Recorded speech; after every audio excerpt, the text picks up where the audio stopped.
45-градусный мороз, отсутствие навигации и нехватка еды. С такими испытаниями пришлось столкнуться экстремалам, которые решили покорить перевал Дятлова на собачьих упряжках. Вот это моя стая. С ними я пойду на перевал Дятлова. Парни, подождите, потихоньку. Уже встало солнце, а на улице не теплеет. Стартовали наконец, идем по реке. Вот такая красота. Айо! Хоп, хоп, хоп, хоп.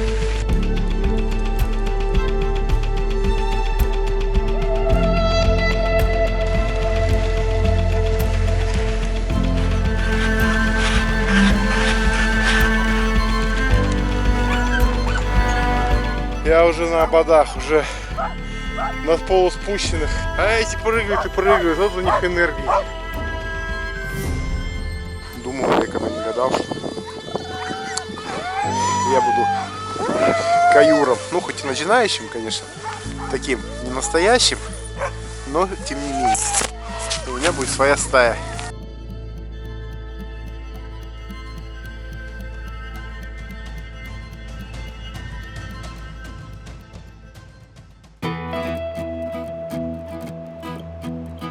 Что, всех приветствую на своем канале. Начинается очередная история моя, которую я себе не так часто могу позволить. Некоторым кажется, что я только и путешествую. На самом деле путешествую я раз в полгода, потому что отпуск раз в полгода. Еду в пригород Екатеринбурга к своему товарищу Илье, который мне предоставляет собачью упряжку. И мы втроем, еще с Сергеем Улитиным из Перми, идем на перевал Дятлова. Для меня большая честь, я даже мечтать об этом не мог, что когда-то я смогу сам пойти на упряжке и не просто покататься, естественно, у меня это было, а именно пойти в поход. Ну, о соревнованиях каких-то я даже не думаю, не мечтаю об этом. Но пойти в поход в такое легендарное культовое место, так что я думаю, будет интересно. Ну что, утро следующего дня. Я в Ревде, городе герои Ревда, Свердловской области. Переночевал, отдохнул и сейчас еду к Илье в Дегтярск. Рядом здесь находится город Дегтярск, городок или поселок, я, честно говоря, не знаю, сам первый раз сюда еду. И первый раз увижу собачек, на которых 4 километра, на которых я пойду. И сегодня у нас будет первая тренировка.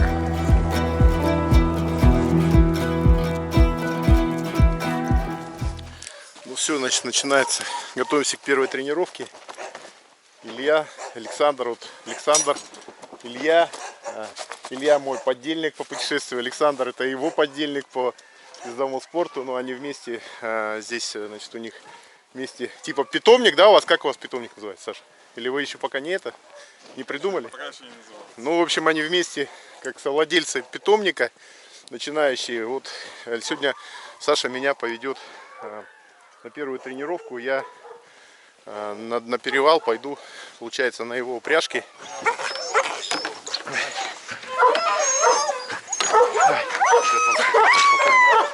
Куда я вот цеплять?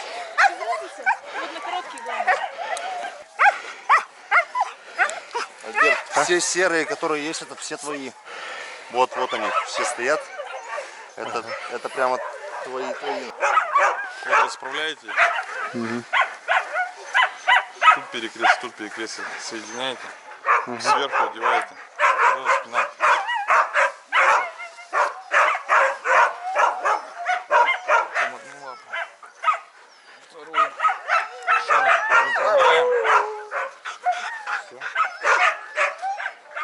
Главное, чтобы тут нигде не перекручивалось, чтобы не натирался.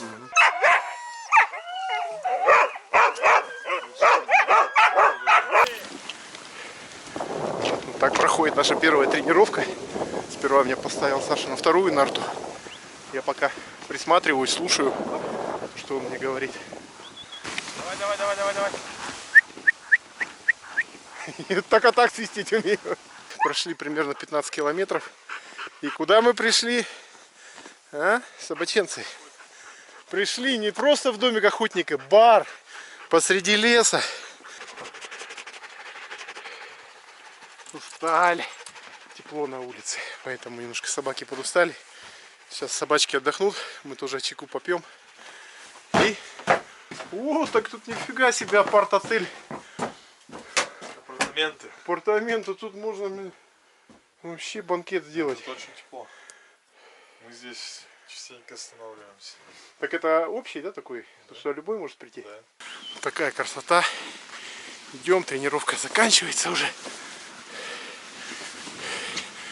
Вот туда вдаль мы ходили километров 25 где-то уже прошли.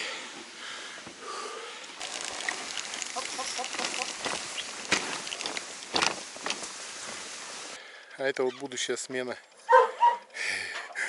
У Саши вот такая, родились щенята. Вот такое молодое поколение. Вот он, медвежонок. В следующий раз на перевал Дятлова пойдем. Уже такая будет молодая поросль. Что, первый день окончен. Сегодня, как говорится, как спортсмены говорится, были втягивающие сборы. Вот. Прошли мы связки с Александром. Александр — это напарник Ильи. Они вместе держат, ну, у них такой своеобразный питомник свой есть. И Саша сегодня со мной занимался. Мы на моей в кавычках упряжке, на которой я пойду, вместе прошли 32, где-то 33 километра под нагрузкой. Собаки под хорошие пошли, то есть с моим, с его весом, еще мы вещи с собой брали. У нас порядка 250 килограмм было. Ну, собачки достойно выдержали, просто сегодня тепло очень, 0+1, жарковато им немножко было, но тем не менее. Все, сейчас еду отдыхать, встречаться с друзьями. Завтра у нас будет еще одна тренировка, запланирована, по крайней мере. И послезавтра мы уже будем собираться. Ну что, сегодня следующий день, 6 февраля. Утром должны были пойти еще на тренировку на одну, но с погодой вот что творится, поэтому сегодня никуда не пошли. Собираемся без тренировки. Вот нарты, на которых мы пойдем. Сейчас подъедет Илья. Кое-что по нартам нужно будет сделать. И будем собираться. Прицеп, на котором мы собак повезем. В него будет установлено 2 больших ящика. Вот. И, в общем, сегодня в ночь собираемся ехать, выезжать на север. Но прикол еще в том, что погода, вот сейчас идет снег с дождем, нулевая температура, а к утру будет -20. Так что у нас сегодня намечается веселая дорога. Ну, все по-нашему, как мы любим. Мы же не ищем легких путей. Сейчас начали проверять прицеп. Прицеп к другой машине цепляем нормально. Габариты горят. У меня вибрации пока не видела, пока сюда доехал. Здесь открутились болты. Вот эта канитель сама болталась, кронштейн. И, видать, где-то перетерся провод. Работает только левый поворотник и стопы. Нам надо хотя бы, чтобы у нас габариты горели. Сейчас еще уже начинает темнеть. Сейчас еще, короче, вот этот геморрой прибавился. Купили такую, какая была в магазине, самую дешевую. Не самую дешевую, которая была единственная. Вот она такая, с алюминиевая. Главное, что сейчас изолента еще мотну сверху и прикручу. И будем прицеп уже прицеплять. А это вот не металл, это пластик такой, да? Да, это пластик ПМД. Это то, что делают низ пластиковых лыж, получается, скользящая часть. Вот. Здесь тоже она использована. Здесь я смотрю гладкий прям. Да. Сани у нас как. А ты эти сани не пробовал еще никуда? Нам их вчера я увозил, обработали в спортшколе. А, ну ты говорил. Вот. То есть у нас еще как лыжникам нам натерли их, да? Более того, нам еще и ускорителями их обработали. Вообще понесемся. Продолжаем сборы. Приехали забирать ящик. Ребята вот местные здесь дают нам еще под собак. И у нас будет одна половина один ящик, который у Ильи есть. Вторая половина ящик, который мы сейчас заберем. Будка. Тут местная котофейка. Мися. В общем, готовились, собирались, в итоге у нас выезд откладывается на день, завтра поедем. В общем, все как обычно бывает, все по-нашему, шок это по-нашему. Ящик у нас оказался на 10 сантиметров шире прицепа, и так как у нас собак много, одна будка у нас для собак нормальная, прицеп входит, вторая, ну там кто-то кого-то недопонял, прицеп такой, ящик такой, в итоге поехали ящик забирать, ящик на 10 сантиметров, будка это на 10 сантиметров больше, шире прицепа. Так как время уже 11 час, у нас как бы два варианта: или найти другой прицеп завтра, или этот ящик нам там, кто люди дают, они разрешили его переделать. Но просто так будку эту, сейчас вот время уже 11 час, помимо того, что надо в принципе собираться еще, вот, поэтому принято было решение до утра отложить. Утром хоть светло будет, там не знаю, сейчас Илья там с Сашей думают, как бы, или ящик, или прицеп. Если что, я готов съездить за прицепом, даже в Екатеринбурге взять прицеп в прокат. Ну, в общем, прицеп с ящиком не коннектятся. Сейчас в итоге мы решили с утра, парни Илюха там с Сашей позвонили, звонят в Екатеринбург, сейчас пробивают автопрокат прицепом. Сейчас я забираю Сашу, и мы едем в Екатеринбург. Время уже 12:30. Все, возвращаясь с Екатеринбурга, взял прицеп на прокат. Еду обратно в Дегтярск, будем грузиться и выезжать.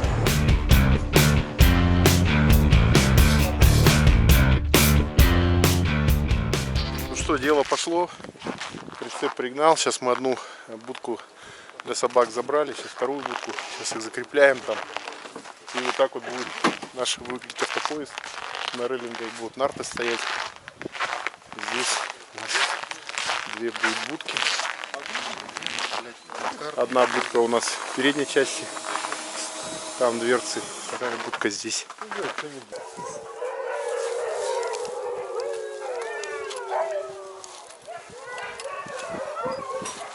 Все, грузимся. Вот такие красавцы у нас. Такие красавцы у нас. Такие красавцы у нас.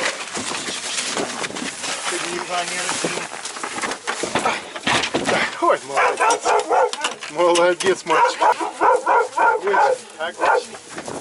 Ну все, мы отправляемся. Все готово. Илья, готов? Готов, поехали. Прицеп тяжелый получился. Прикинули, сколько у нас груза. Получилось, что у нас в прицепе около тонны. Да? Сколько? Сейчас, Тонну посчитали. так, у нас по собакам только получается порядка 500 килограмм. 200 килограмм мяса и рыбы. И будки где-то 150. И будки где-то 150 килограмм. 950 где-то получается.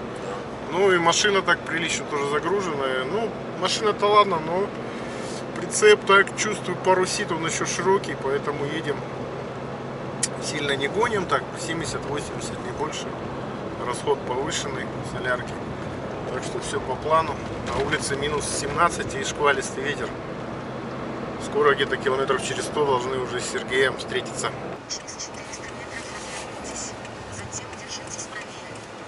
Серега, братан, здорово!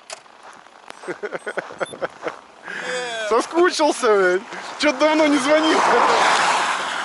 Что, снимаешь, что ли? А ты же снимаешь? Тут эти одни сниматели. Так, собачки не заснули еще? Да нет, вроде нормально. Фига, у тебя крылья какие серьезные. Осмотр, ревизия. Как наши сани держатся. Все нормально. Все нормально. Все нормально. Все моргает. Все светится. Собачки наши там. Пацаны, как вы там? Молчат. Ребята говорят, что они когда в дороге, они говорят, обычно спят. Укачивает их.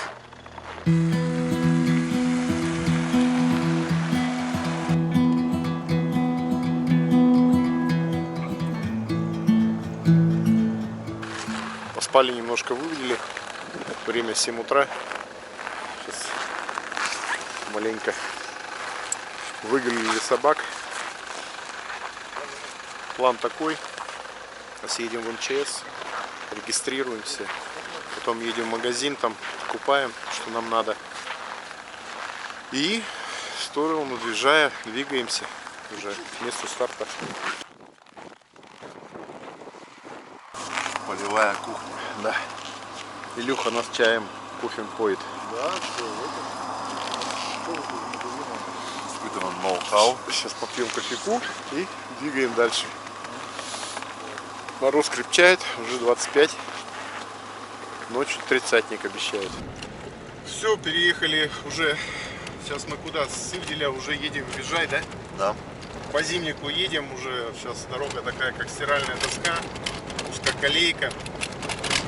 Едем потихоньку. По рации друг друга дублируем. Рация классная. Че про? Шапку. Ну кто у нас все побежал. Илюха дверь открывал, закрывал. Поехали. И шапка там повисла где-то на пороге и слетела. Хорошо, вот рация есть.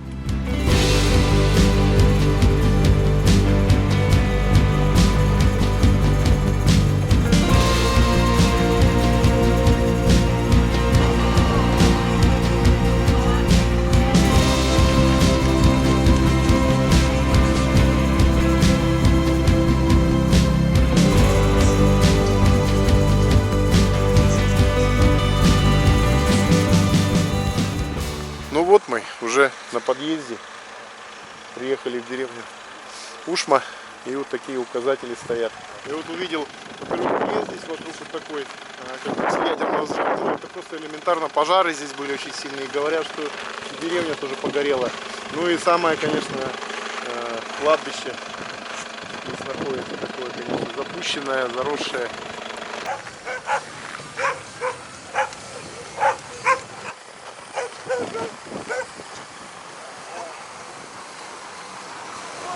Спускаем весь шмурдяк вниз. Это домик, баня. На втором этаже мы будем ночевать. Внизу будем париться. Илюха чистит вдоль забора. Здесь будет наша стая. А Серега там на льду своих разместил. А это река Лозева. По ним мы пойдем. В ту сторону перевал Дятлова. Вот они. Якутята. Ты меня кусаешь. Я гладить вас, а вы кусаете меня. Вот хороший, вот хороший, вот хороший. Вот девочка хорошая. Ой, ласковая. Вот это самый хороший. Маламутиха. Серега, ой, все, залюбила. Залюбила. Вот они, якутские лайки. Они вот такие. Они хорошие, рабочие. По хорошем смысле, ну как на мой дилетантский взгляд, сколько я вот со стороны их наблюдаю, и за другими тоже. Но они агрессивные немножко такие диковатые. Для ездовых собак я не считаю, что это очень хорошо. Вот. Ну как есть, так есть. То у них других много хороших качеств. Парни, подождите, потихоньку. Право, парни, право идем. Право. Молодцы. Вот это моя стая. Это Алтай. Ну, я их всех, конечно, по именам не помню, но это моя стая. С ними я пойду на перевал Дятлова. Мы долго готовились, перенервничали, устали. Спасибо, Саш, тебе, что дал свою упряжку. Думал, я когда не гадал, что я буду каюром. Ну, хоть и начинающим, конечно, таким не настоящим, но тем не менее. У меня будет своя стая таких вот красавцев. Спортивные ездовые хаски. Илья готовит ужин.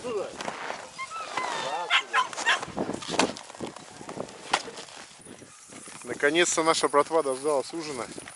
Пока мы до дела здесь располагались, хозяйственными делами занимались. Вот. Собачки дождались ужина. Порубили им мясо. Кушают. Ну что, все, мы немножко так расположились. Собак накормили. И вот такой у нас апарт-отель. Ну что, парни, как вы? Нормуль? Лучше, чем в любом... Лучше, чем на улице. Все, уже темнело. Сейчас идем в баню. Готовим кушать. Из хорошего, что у нас все собачки чувствуют себя отлично. Все, мы расположились, пока все более-менее по плану. Из плохого пока непонятно по заброске на снегоходы, которые человек нам пообещал заброску сделать продуктов. Наши вот харчи там для собак, для наших. Пока на связь не выходит. Здесь на базе здесь живут вахтовики, геологи, местные тут ребята. В общем, такая вот атмосфера здесь. Никто, короче, не в курсе. Но так как у нас завтра день целый, мы думаем, что-нибудь прояснится. Сильно не переживаем. Еще из плохого, что давит мороз. Сегодня уже днем сейчас было 33-34 градуса. Сколько будет ночью, неизвестно. Привет всем, доброе утро. Сегодня 9 утро число. И мы сегодня встали, вот позавтракали. Вот наш бомжатник так выглядит. Сейчас идем готовиться, мясо рубить, заготовки делать. К обеду приедет снегоходчик, который нам будет делать заброски. Как его зовут? Манси, короче, по национальности, да. Мужичок. Слушай, вот такая красавица тут у нас с нами. Якутяночка. Зашла погреться. Мороз и солнце, день чудесный. Выползли на улицу. Температура 31 градус. Нормально. Днем сейчас хорошо должно быть. Пойду проверю наши стаи. Мою и Илюхина. Ребята, как вы тут? Ну как вы? Холодно ночью было. Черти полосатые. Ну а что делать? Вожак. Вот так вот машины заводят мужики. Артель здесь золотоносная. Полиметалл вроде как. Здесь вот они базируются. Изыскательскими работами занимаются. И вот технику свою вот так вот заводят. Генератор, пушка. И греют. Аккумуляторы в тепле. Но тоже я своего Hilux вставляю. Будет здесь стоять. Аккумулятор тоже в тепло занесу. Ну, потом посмотрим, если что. Также вот у мужичков буду просить пушку греть. В принципе, к тому времени, как мы вернемся, уже должно потеплеть. И прогноз такой, что примерно через неделю в районе 20 градусов будет. Поэтому думаю, что все заведется.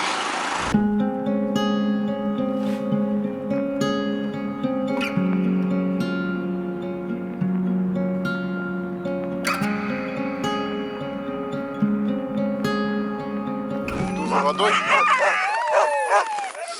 Ребятам сейчас, я имею в виду собакам нашим, я их ребятами называю. Сейчас погреем воды.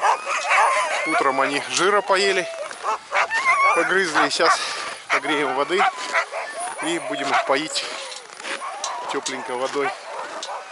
Мужики рубят мясо, делают сортировку для заброски, которую мы будем делать на снегоходе.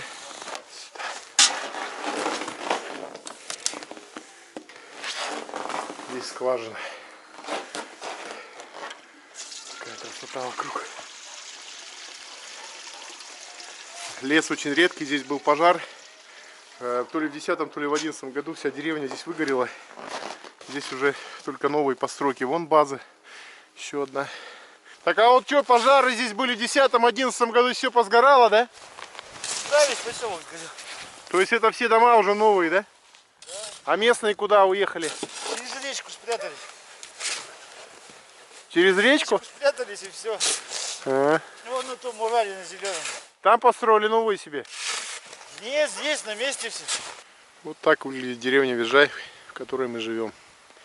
Первый этап стартует отсюда. Здесь мы оставляем машины. Здесь мы готовимся. Завтра стартанем по реке. Такая вот так проходит.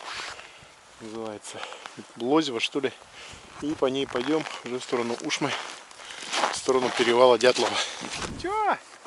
Мяска обожрались? А, ребята? Местные тут тоже волкодавы, ездовые собаки. Нашего мяса мы нажрались. Парни там рубят мясо, но там, естественно, отлетает ошметки. Так они так накидались тут. А? Чего? И вот такие у них маленькие. Те. Да я маленьких поглажу. Медвежатки тоже есть. Серега своих девочек жалеет. И у него три девочки маленькие. Маленькие. Они сегодня подзамерзли. Вчера было... до этого была оттепель, поэтому большая влажность была. И мороз вчера такой был влажный, тяжелый. И у него 3 сучки, ну, такие, это самое, не высохли, шерсть мокрая. И вот он их по одной водит в домик наш апарт-отель. Вот где лампочка горит, мы там в бане наверху живем. Короче, сушит их, греет, чтобы они подсохли, потому что все-таки 30 градусов ночью. Тяжеловато им.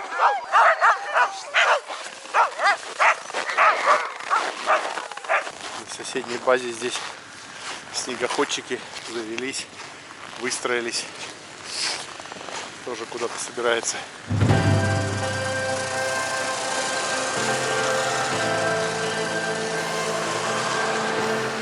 Мафия поехала на Монтепулер. Вот они одним днем отсюда. Такие вот здесь движения. Все взяли лидеров своей упряжки и решили прогуляться. Плохого то, что наш таксист-снегоходчик не приехал пока. Местные мужики говорят, что у него, наверное, прошла такая сплетня, что у него снегоход не завелся. Уже время 4 часа, где-то 4:30. Мы пока не знаем. Вот собрались уходить. Кто нам будет делать заброску. Пошли на соседнюю базу. Спросить, узнать. Есть кто? Узнать, могут ли они нам заброску сделать. Должен быть, да, сегодня? А то у нас... Ну блин, Вам бы это... подождать несколько деньков.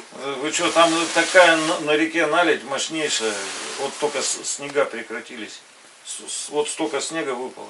Наледь мощнейшая, снежики не идут нифига. И сегодня вы это где? Дальше? По реке. Сегодня по реке ходил, это 3 на туда. Вообще все это. Ну, это сейчас пока подмерзло. Так вот нам и надо. Потом, сейчас морозы отпустят, снега пойдут. С него на снежиках хорошо, нам на собаках. Попробуем, что не пойдет, не пойдет. Да. Сейчас приедет, так мы с ним переговорим, что вообще, как это, докуда хорошо. Он нам до базы Ильича обещал. Нам тоже сейчас МЧСники моей жене звонили. Типа это, предлагают нам вернуться. Ну, Вообще правильно предлагают. Да, что? Уже везут. лыжники вчера мы вывозили. Эвакуировали. Да. Там до 60 с минусом обещали. Так что это. Ну, лучше что. Либо подождать несколько деньков. На Ушме, если что, там осторожнее, волков много. Ну, мы, да, слышим. Пожрали барбосов там. Всех собак нам поели. Вон сейчас сидит там, оттуда привезли, боятся, что съедят. Это где? На Ушме?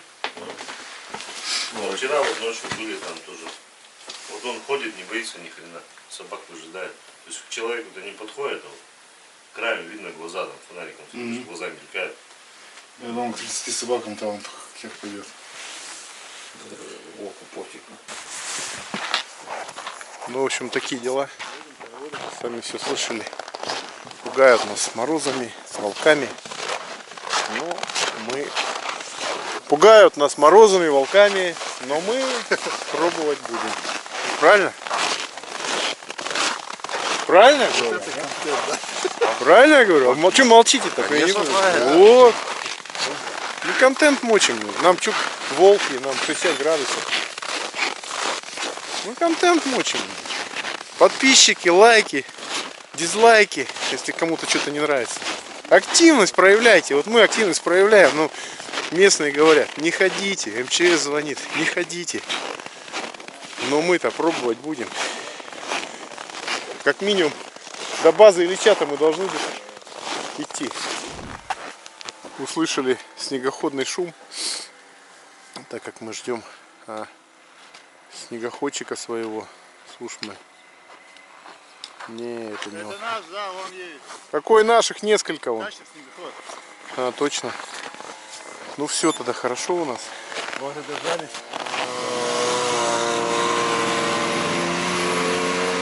Ну что, вроде жизнь налаживается. Вроде это наш снегоходчик приехал на Буране, действительно. Он притащил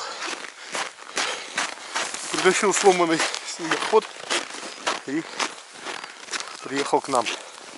Сколько там у вас груза примерно? Килограмм 220 примерно, максимум. Ну, нормально, Максимум. нормально. Ну нам надо в Ушму и базу Ильича. Так, в Ушму. И базу Ильича. Так. Ну ладно, там сами расскажете, что А оставить мы, на да, Ушме. расскажем. Мы там побольше на базу Ильича, поменьше на Ушму. Да. Ну все. Классно. Хорошие новости. Ну вот, Валера с Ушмой, местный житель. Даже, сколько я понял, манси по национальности. Нас, как говорится, одобрил, ну, подбодрил. Слушай, а это сравнение, то есть Манс и Чукчи. Интересный по общению, он как бы, ну, все равно. Но это вообще разное. Нет, я понимаю, Но что... я не знаю, надо пообщаться, посмотреть, ну как они разные ну, все. все равно. Все малые народности, они все интересные, своеобразные. Интересно, своеобразно. Конечно.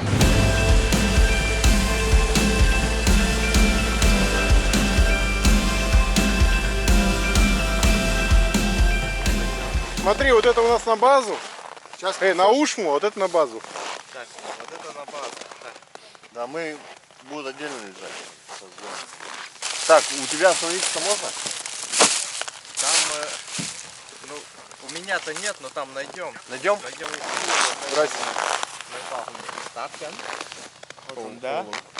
А ну вот, у Жени, заночует. Ну а собаки 29 собак. Мы их расставим, то есть бегать никто не будет. Где-то мы там расставим просто они такие воспитанные. А, ну и в сторонку, чтобы не обосрали, да, главное? А мы все уберем. Я знаю. Там поле-то есть, но Ну чтобы привязать было. места их там где. хватает. Этот трос натянуть. хорошо, завтра во сколько будете? Ну мы с утра выходим на собака. Сколько километров здесь? Ну тут 40. 40, да? Ну мы где-то там 10 километров в час, грубо говоря, бери. Ну, к вечеру. 4-5 часов. Ну что тогда? Все тогда. Договорились, да? Все, спасибо. Не снимай, не снимай.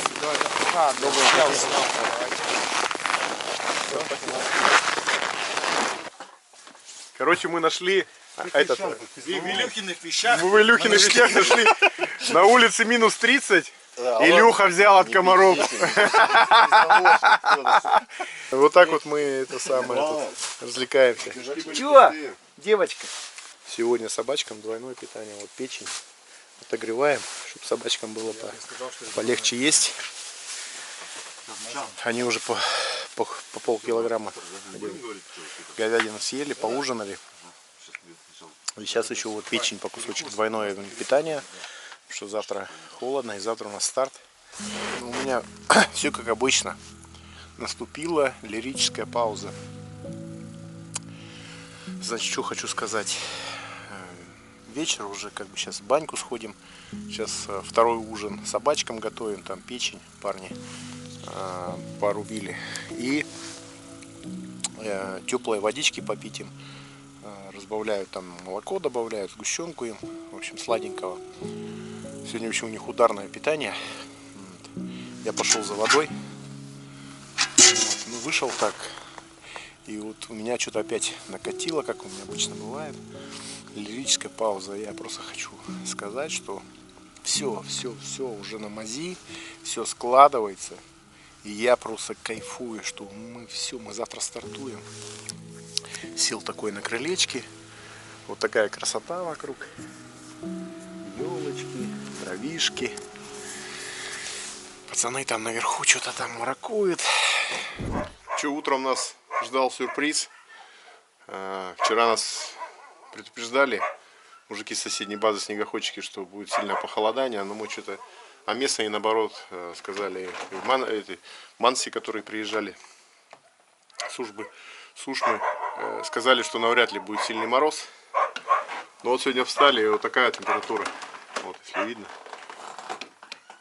Уже встало солнце, а на улице не теплеет. Поэтому так как мы собираемся идти дальше на север, то теплее там точно не будет, а холоднее может быть. Поэтому у нас сейчас пауза. Честно говоря, немножко в легком ступоре находимся. В общем, сериал продолжается. Сходили сейчас к снегоходчикам, у них электронный градусник. И они говорят, 34 градуса сегодня. Включили электронный градусник. И сказали, что по прогнозу еще сегодня может маленько усилиться. Но мы сегодня, я так думаю, что мы до Ушмы дойдем. Вот, как-нибудь потихоньку в Ушме перекумарим там денек. И потом уже на ослабление пойдет. И через пару дней уже там прогноз там 28-26. Поэтому все, мы собираемся. Решили идти. Что уже размусоливать некогда. Уже 9:30, надо выходить. Собираемся, сейчас помазал лапки им. Такая вот смесь там. Ликол, какие-то, короче, парни мне объясняли. Короче, подушечка лап надо мазать им. Сейчас помазал. Первый раз это делал. Весь уделался, весь в этой смазке. А что сделаешь? Так вот. Все, собираемся.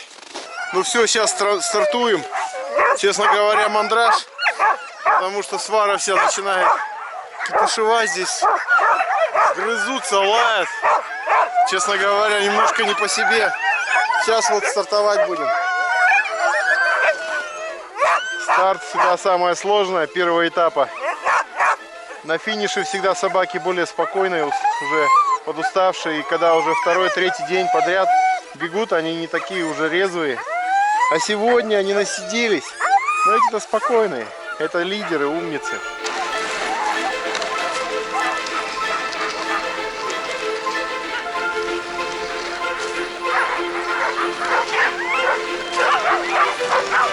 Давай, счастливо! Все отлично, идем. Стартовали наконец-то. Психоз весь закончился. Идем по реке. Вот такая красота. Притормаживаю. У меня упряжка самая быстрая. Илью постоянно догоняет. Серега тоже там сзади догнать не может никак. Саша, спасибо тебе за собачек. Хоть я и дилетант без опыта первый раз, но у меня самые классные. Если бы еще это не Алтай Баламут, который посторонним, так сказать, в этой упряжке лает, психоз устраивает. Остальные просто красавцы. Хоп, хоп, хоп.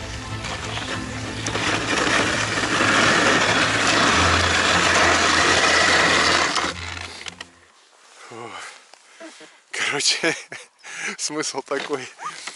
Илюхины собаки идут так себе. Что-то у них там постоянно происходит. Серега тоже там со своими якутами отстает. И мне приходится постоянно кабанчиков своих останавливать.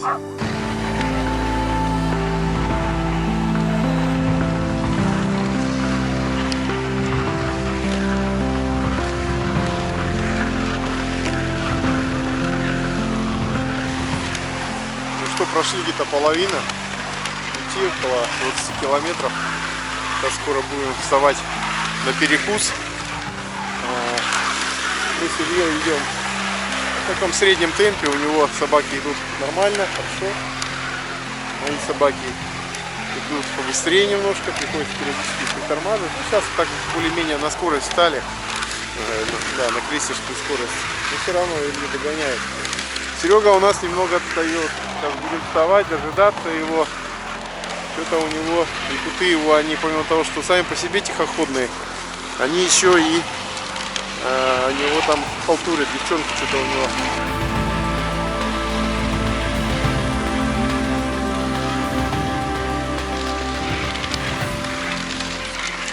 Прошли примерно половину. Собаки у нас нормально себя чувствуют. За исключением одного небольшого ЧП, у меня первые две собаки перегрызли на перекуре упряжь и убежали.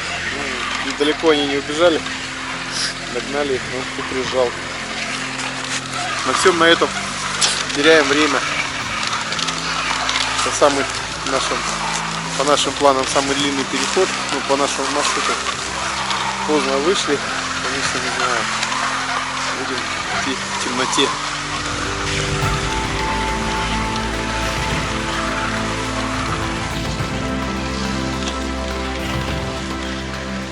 Остановились, уже закат начинается, солнце уже на закате.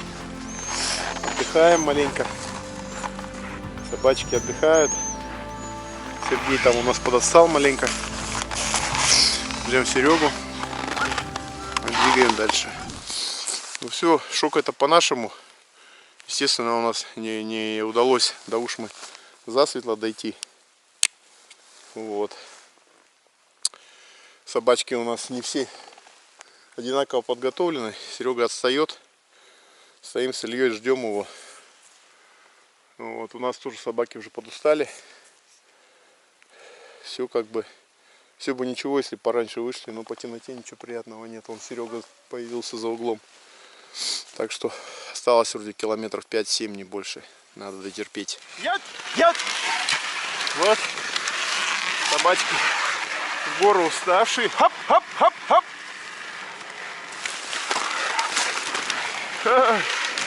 Приходится помогать. Замерзли губы. Свистеть не могу. Фу, едем уже, время что-то даже и не смотрим, стемнело, но уже как бы это стемнело и уже особо не имеет значения сколько. Время сегодня. Да, время сегодня, ну, наверное, я думаю, часов 7.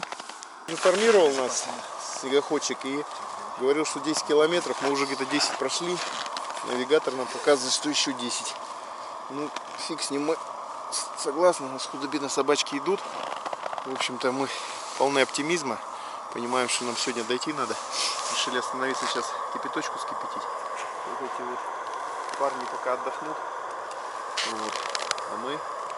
А мы это самое, нам сегодня задача попасть в Ушму.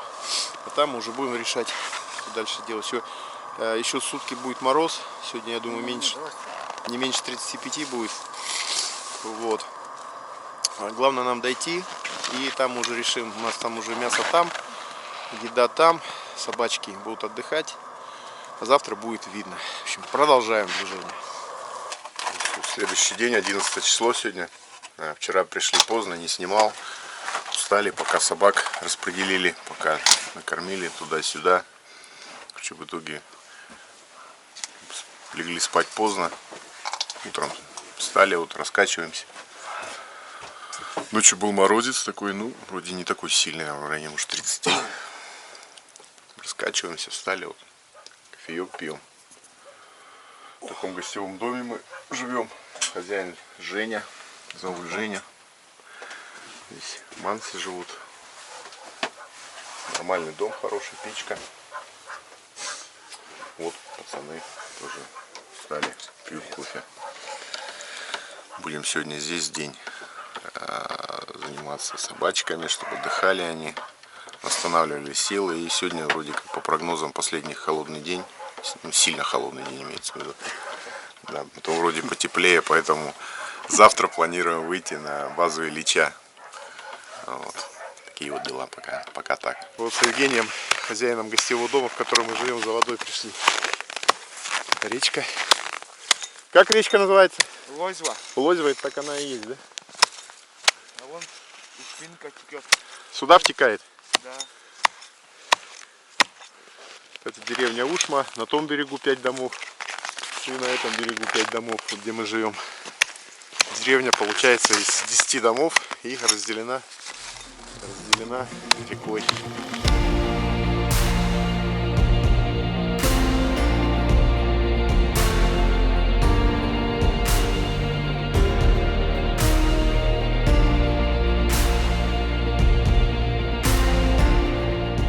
Самый сезон-то по туристам, наверное, в марте начинается, да?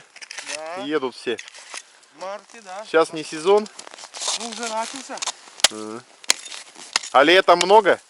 Летом тоже много ездит, в августе.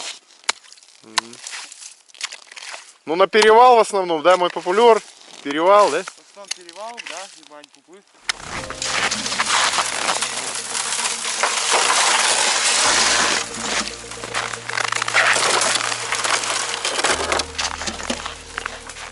То есть даже если снег пойдет, там все равно дорогу не перепутаешь, там накатано, да? Не, ну если снег пойдет, заметет, след. Видно уже будет. Там дороги точно нету перед подъемом. Там везде по-разному едут. Ну, каждый раз по новой пробивают, если метель. Ну а так в принципе всегда видно. Направление видно, да? Да, дорогу. Что-то вчера, говорят, там эту лыжницу везли, обморозило пальцы, да? Да. Где-то. А они прям на лыжах на перевал ходили? Они где-то не на перевале, где-то Романь принял.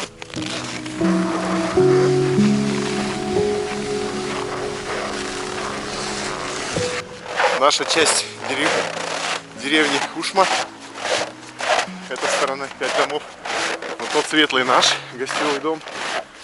Вот так вот здесь местные мужики, мансы живут.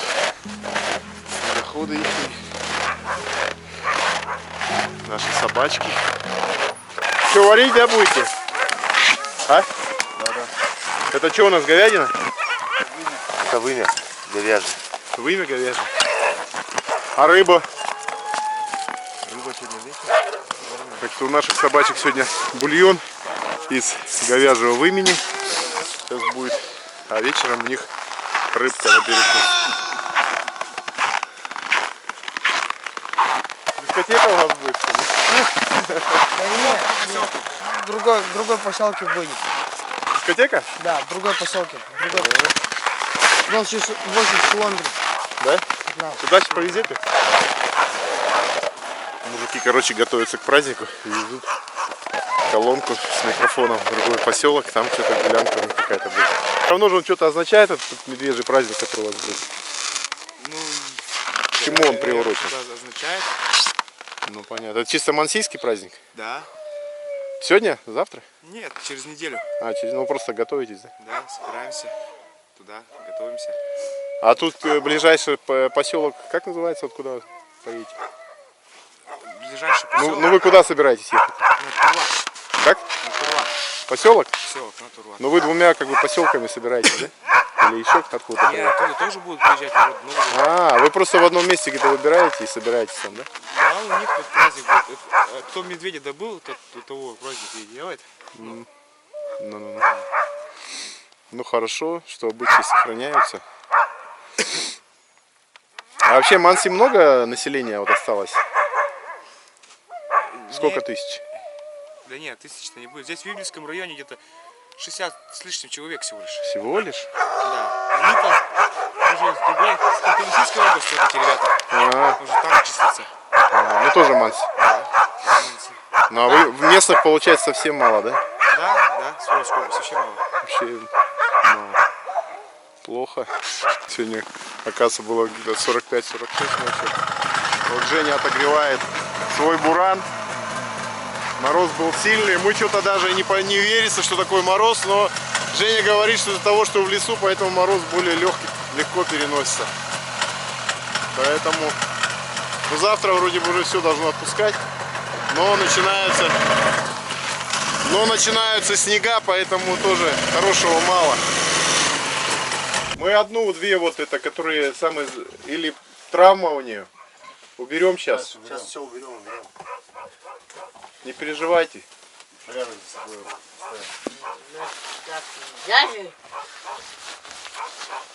Не ругайтесь на нас. Нехороший. Нехороший? Нехороший. Почему? Нет, наши. Ваши хорошие? Нет, ваши не хорошие. Почему? Знаете, маленькие. А, маленькие? У нас дядя Вова, это, Маламуты большие у него. ну, такие. У нас тоже такие два есть. Вон Там, на той стороне. Эти простые. Полтора. Никуда не кладные у вас. Один диванный. Они зато жилистые, злые, бегут хорошо. Нет, никуда не кладные, смотрю.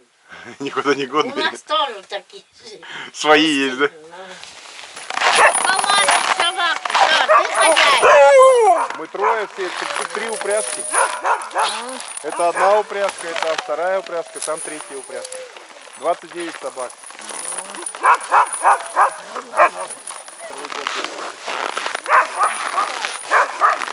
Сколько у них возраст, Илья? Года 2, да? Им? 2. И почти 3, а этим 2 года. Местное население общается с собачками. Мужички местные повыходили, бабушка вон. Ходят, интересуются, спрашивают. Вся деревня Ушма — это 5 домов, 10 домов, по 5 на каждом берегу. Раньше был мост пешеходный в советское время, но он рухнул. Из разговора вот с местным мужичком, парнем Женей, который нам сдает гостевой дом, местных манси осталось примерно человек 60. Остальные живут в Ханты-Мансийском округе, их родственники. Вот сейчас, вот, кстати, здесь ребята, до границы Ханты-Мансийского округа примерно 60 километров. Иду по деревне, вот оплот цивилизации в панели. Это спутниковый телефон. Буду звонить домой. Сейчас обедаем, отдыхаем. И к вечеру уже начнем потихоньку готовиться к завтрашнему дню. Вот так выглядит телефон спутниковый. Подходишь, берешь трубку, набираешь телефон и звонишь куда хочешь. Связь прекрасная. Тарелка, панель, еще вроде там генератор может стоять. Чем мы питаемся? Мы питаемся в том числе вот такой едой. Серега уплетает. Космическая. Да, Кранидов — это компания, которая нам любезно предоставила этот корм. Вот. Значит, помимо того, что удобно очень в фольге, вкусно в первую очередь, особенно первые мне нравятся вообще бомбические, вкусно. Вот, удобно в фольге, разогрел, кипятке, хоть где. Еще плюс вот такие есть пакеты, в которых разогревать. Наливаю. Потом. Туда наливать воды? Нет, сначала уже укладываешь его тут.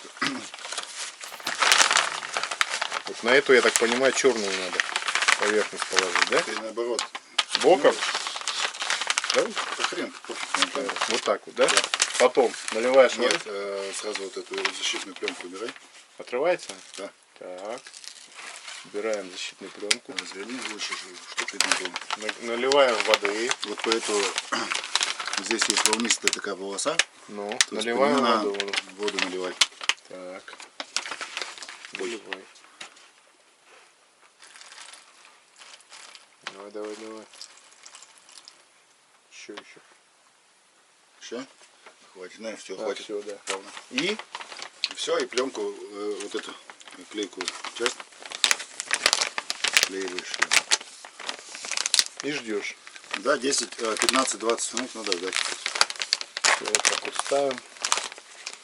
И ждем. Большая реакция Начало шипеть. с выделением тепла и пара. Все, пошла вода в хату. Порог пошел. Вот эти адские технологии. Вчера вечером пробовал макароны. Вот Альберту понравились больше первые блюда, мне нравятся больше вторые блюда. Попробовал макароны с мясом, с говядиной или с чем-то, не помню было. Так там мясо больше, чем макарон. То есть реально сытно, вкусно. То есть отличная еда вот в таких походах, в экспедициях.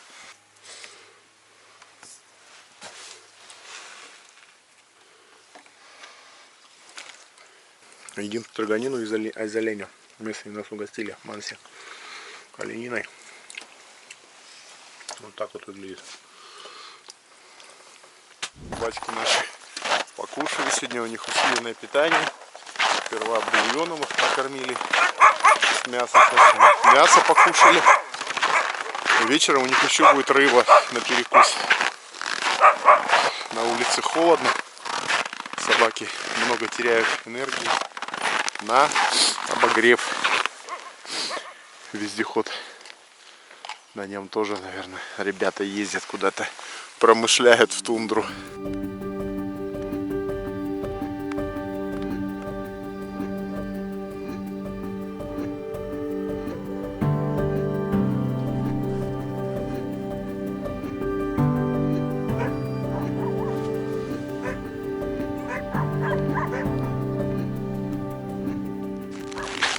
Несмотря на то, что здесь много туристов, транзитом проезжает в сторону Монтефлера и в сторону перевала Дятлова. Все равно места, конечно, удивительные и достаточно дикие, достаточно живописные, не испорчены цивилизацией. И эти манси тоже такие интересные, своеобразные. Ну, может быть, немножко избалованные туристами, но тем не менее очень среди них есть прикольные такие мужики и теточки. Рассказывали нам здесь, как раньше здесь зоны были. Насколько я понял, здесь одни из первых вообще в СССР были зоны для бесконвойных. Вот. И нам женщина местная рассказывала, что было достаточно хорошо было им здесь, потому что стоялись военные, снабжение было, магазин был, жили с ними дружно, всегда договаривались, они помогали местному населению, манси им помогали, и был здесь такой кусочек цивилизации. А еще из интересного то, что здесь никогда, ну опять же, со слов женщины местной, что ни разу отсюда не было побега, хотя здесь заключенные работали, валили лес, и отсюда бежать практически невозможно было. Вот такие вот интересные дела. Дели на Серегу камлейку мансийскую. Ну, по-моему, она женская, Серега, не думаешь? Женская? Да ладно, а унисекс. Унисекс? Да, видишь, вся расшита какая. Да, рукава такая коротковата. Красота.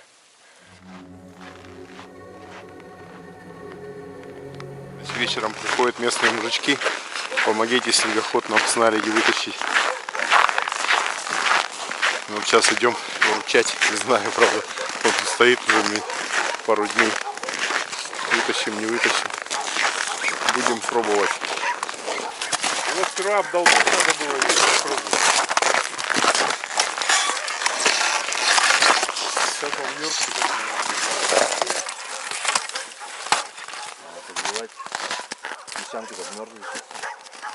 Ну хотя бы вы обдолбить надо. Вытащить, а потом на бок положить его там уже потихоньку. По кругу надо выдалбливать. Нет, давай Я лучше увижу. пилой, проще мощнее. Уже как пилю было, а? Нет, давай пилой лучше, а? Иди же пилой. Ну пилой, потом там лыжи, где обдолбите, потом туда пошли, туда позовете потом. Вы подготовьте все. Ну, короче, как всегда. Позвали, ничего не подготовили. Не говорили, что они сейчас все сделают, подготовят, и потом нас позовут. Ну что, 9 часов вечера. Все, сегодня, значит, у нас 11 число. Завтра 12, в 7 утра подъем и выходим в сторону базы Ильича. Парни вон сидят, изучают карты, поужинали. С собачками вроде все хорошо. Сегодня их усиленно кормили, поили. Манси, мужички местные, которые нас тут пытались привлечь, доставать снегоход, который они утопили в наледи, который примерз, где-то больше не появлялись. Начали его вроде одалбливать, там они его выпиливать. Ну и все, с концами пропали, поэтому мы уже сейчас готовимся ко сну. Печурку топим. Собираемся потихоньку, завтра выходим на базу Ильича. Пока все по плану. Сегодня 12 число, утро. Всем привет. Собираемся. Слышь, мы уходим на базу Ильича. Вот с лопатой сейчас убираю какашки и саки, потому что наши собачки тут за 1,5 суток нормально нагребли. Но мы культурные люди. Нас попросили хозяева убрать за собой. Вот все сейчас убираем. Илюха складывается, Серега тоже запрягает своих. Я убираю говно. Ну, как обычно.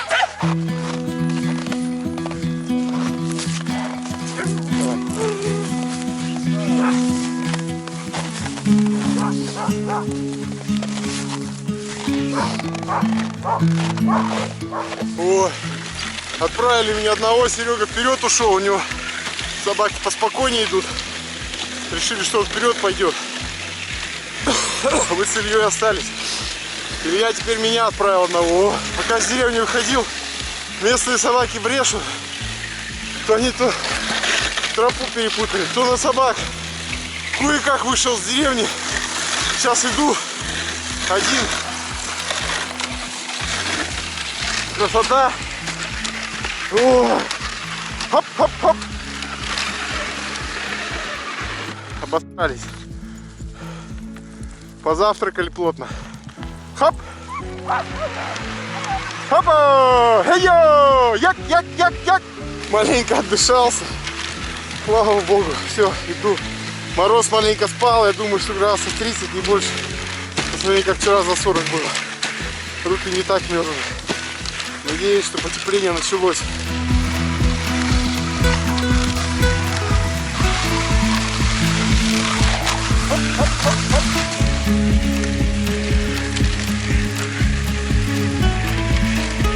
Что, без приключений никак. Остановился их поправить. У меня сорвало якорь. И они понеслись. Короче, схватил середину упряжки. На пузе проехал где-то метров 50, наверное. Кое-как вроде остановились. Переползаю до нарты вот сюда, они опять понеслись. Потом вот здесь в торце нарты ногами уперся, вроде бы остановил их кое-как. Потом,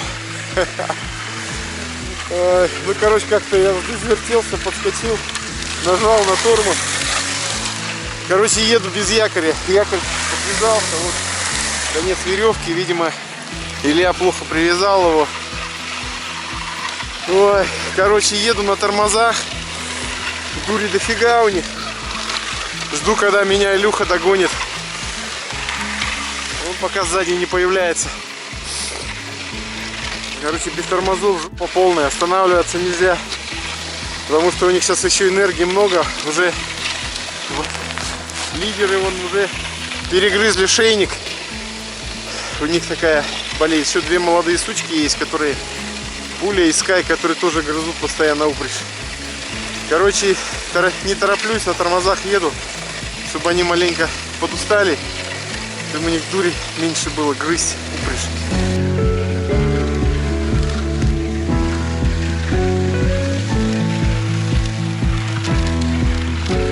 Прошел где-то, посмотрел по карте, это 7-8 километров. Илюха, естественно, меня не догоняет. Успел глотнуть 2-3 глоточка. Что-то как-то зябко мне. Ну, температура, такое ощущение, что не падает. Думал, сейчас выглянет солнышко и будет потеплее, но солнышко особо не выглядывает. Собаки там немножко подзапутались. Не совсем хорошо идут, но так как у меня якоря нету, ничего делать не могу. Или надо или ждать, когда я догоню Серегу, или чтобы меня Илья догнал. Ну, не там, короче. Иду, как есть иду.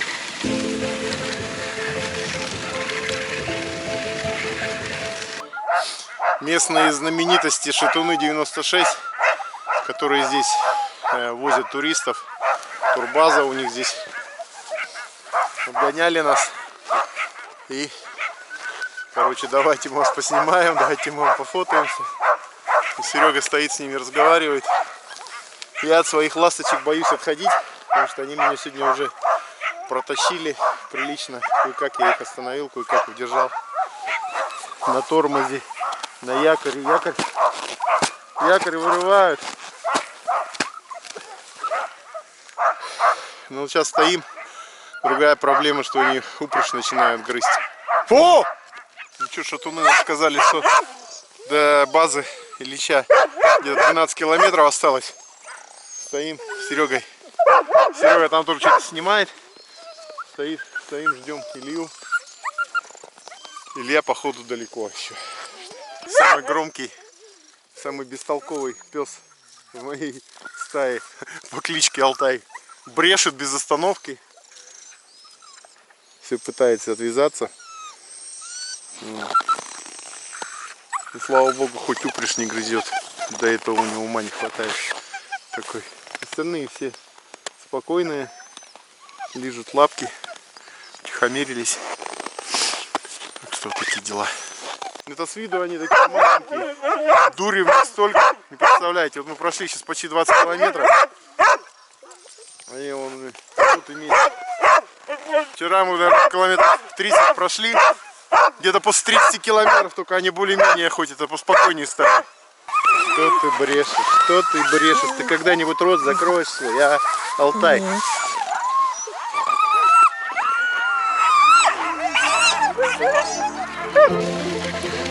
Хоп-хоп-хоп-хоп! Ай-я! Як!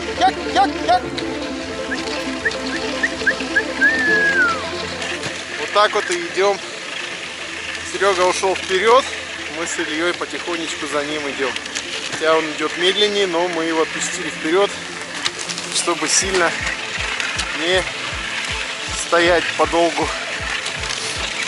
До базы Ильича осталось уже километров 5. Слава богу, что идем хорошо, засветло придем и будем обживаться. Хоп-хоп-хоп-хоп.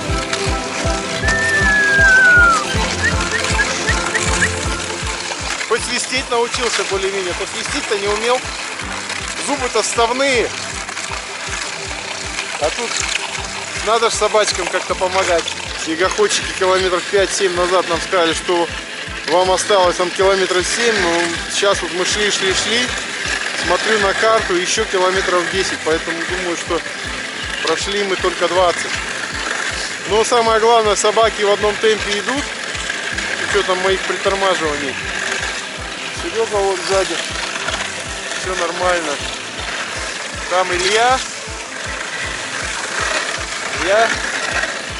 Парни там что-то типа, давайте, может, становимся, перекусим. Я думаю, что останавливаться не надо. Надо идти до последнего. Собаки прекрасно идут. Мне кажется, надо прийти засветло, пораньше. Потому что там нам надо растапливать, дрова готовить. Тот запас, который мы с собой взяли, там тормоза и сало, колбаса, тульский пряник приготовленный. Просто придем, чайку попьем, чайканем, как говорят на Камчатке. И потом уже будем дальше по расписанию. Так что все, пока, хорошо.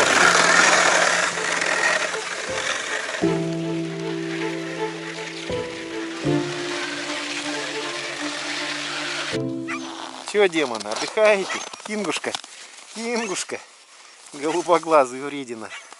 Ну такой работящий. Такие у меня лидеры в работящие. Все хорошие. Даже Алтай вредный. У Алтая лапы в крови все, блядь.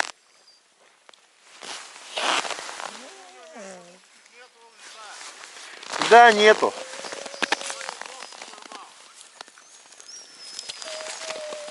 Вот самый сильный у меня вожак, самый мощный, самый спокойный, самый добрый, самый работящий пес моей стаи. А, вожак. Не зря ж тебя так назвали.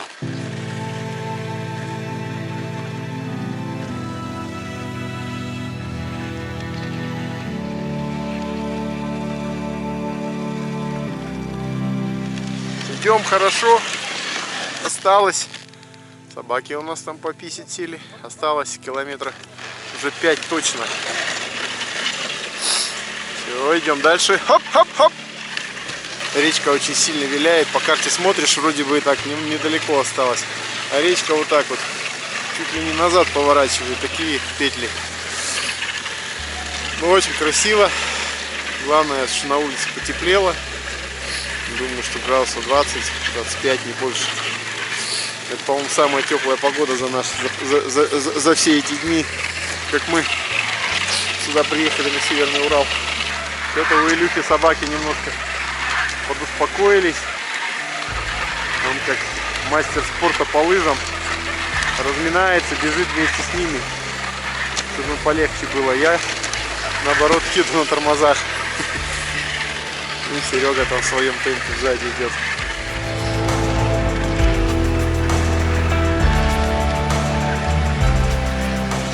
Ну все, мы пришли на базу Ильича. Вон слева виднеется домик. Это и будет наш ночлег на ближайшие 2, а может быть даже 3 дня. Молодцы! Хорошо!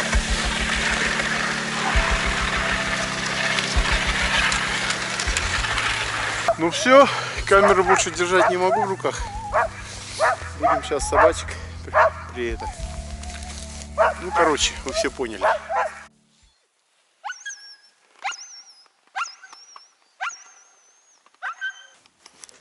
Ну что, на базе Ильича первым делом пришли в домик, растопили печку.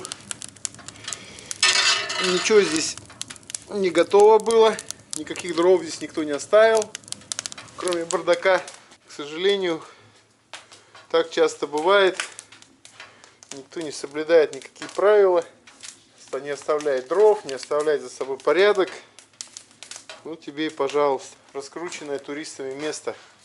Вот такой порядок мы здесь застали. Здесь еще я подмел. Вот. И никаких дров не было. И вот куча говна вот этого. Ну, ничего страшного. Что теперь сделаешь? Пусть останется на совести тех, кто это оставил.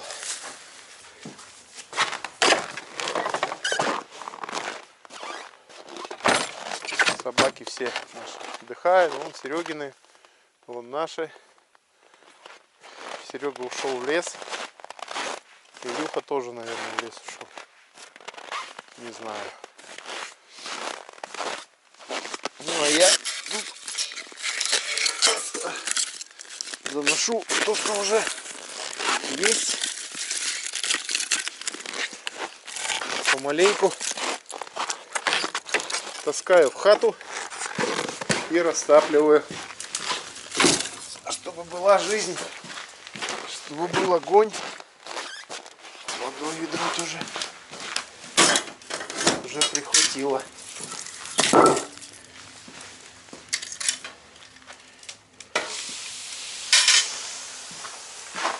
Парни там на том берегу завалили большое дерево.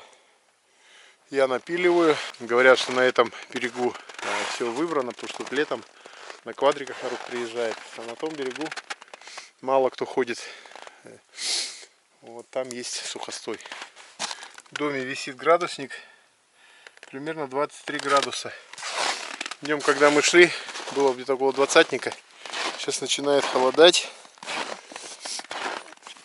Но я думаю, что не холоднее 30 градусов будет.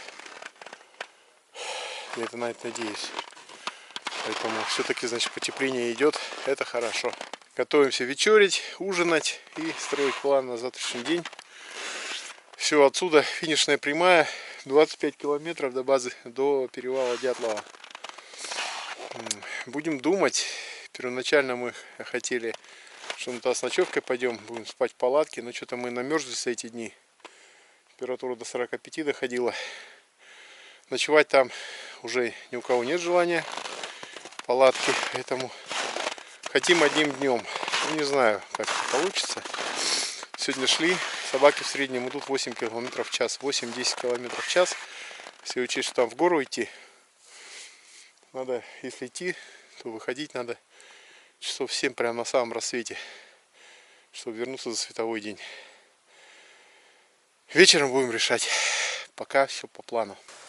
Сидим, вот чайкуем, и приехали ребята с Снегоходов. Александр Лис, собственно, персона. Ребят, всем привет. Оказался знаменитый Да ладно, и могучий сибиряк. Да, вот земляк, да. мой земляк. Второй раз сюда приходим, на перевал Дятлова. И хочу сказать, что сегодня очень крутая погода. Перевал просто открылся. В том году для меня он не открылся, а в этом году я приехал, и я понял, что я половину не узнаю, потому что не было ни черта видно. С другой стороны, да, посмотрел? Да, посмотрел. Я думаю, у вас завтра то же самое будет, и погода сегодня была на перевале минус 20 где-то, не больше. Посмотрим. А вот в том году вот на этой кровати была девочка, у нее было минус 40, она была с мужем, и мы вызвали им МЧС, МЧС что-то 2 дня за ним ехал на снегоходе, долго очень. И все, мы потом с ней созванивались, все хорошо. Обморозилось? Обморозилось? Нет, просто температура. А, плюс 40 температура была, да? Ну да, и ты знаешь, на самом деле организаторы туров, основная претензия к ним, потому что потом я разговорился с девочкой, которую мы на полмаршруте сняли и сюда довезли, мы уже с перевала ехали. Я говорю, ты что, как, сил не рассчитала? Я говорю, слушай, все вообще не так. Я, говорит, организатора спросила, я на лыжах ни разу не ходила, как?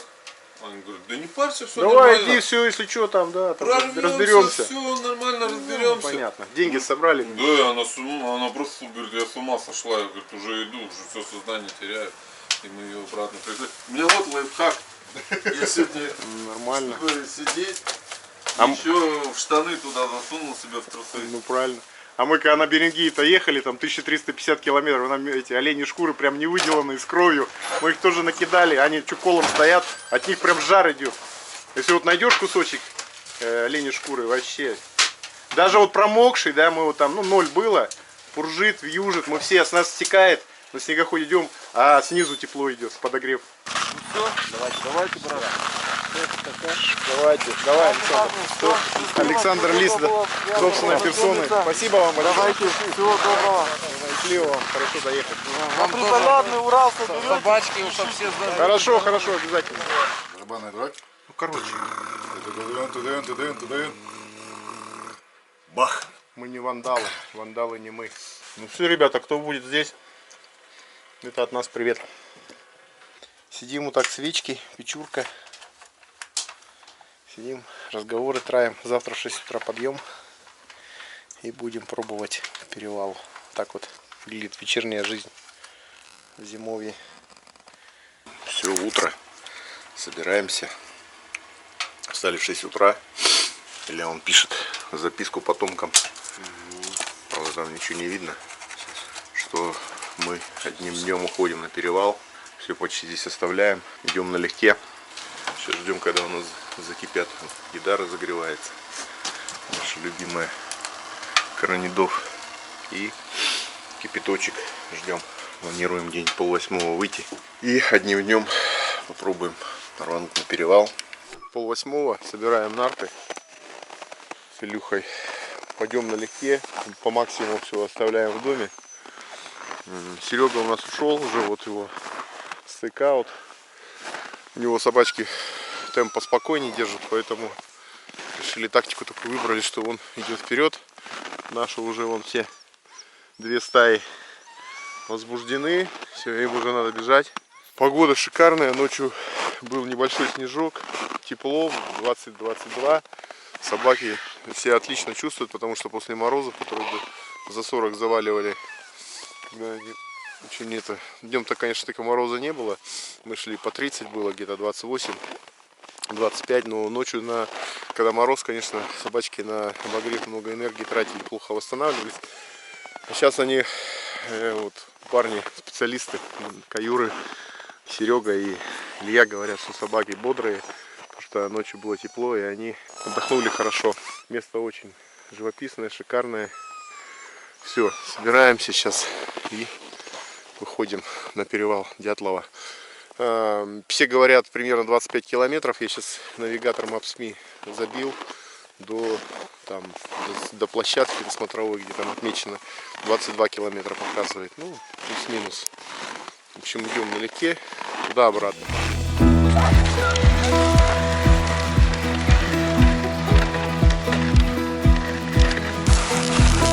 Хорошо, пошли.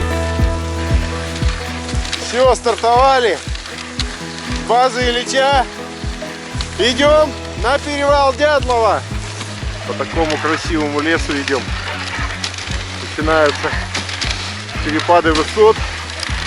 То вниз идет дорога, то вверх. Сейчас немножко вверх пошла. До этого мы вниз шли.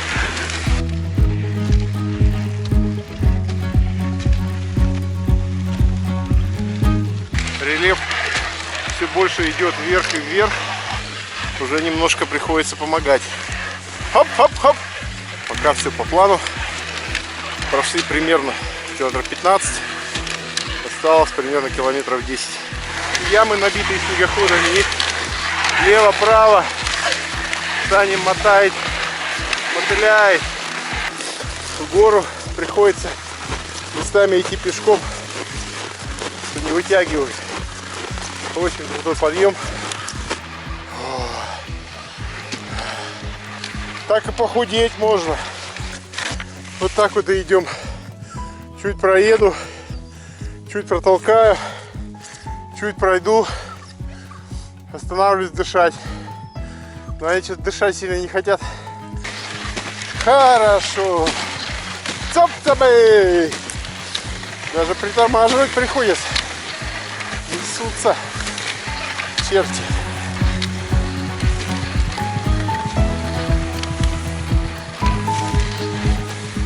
Был затяжной подъем, очень затяжной. Потом очень затяжной спуск, который нам в обратном пути будет затяжным подъемом. Сейчас идет плавный спуск. Ну, не знаю, прошли очень много, уже километров 20 точно прошли. Не знаю, как он там будет перевал выглядеть. Идем постоянно вниз. Постояли немножко, дали собакам отдохнуть. Я 3 раза упал, потому что на спуске еще такие повороты, зигзаги. И надо постоянно тормозить. В общем, он даже я и то упал. Хоп-хоп-хоп-хоп. Идем дальше. К цели, к своей цели. Навигатор показывает, что 6 километров осталось нам до перевала. Идем по такому вот сказочному лесу.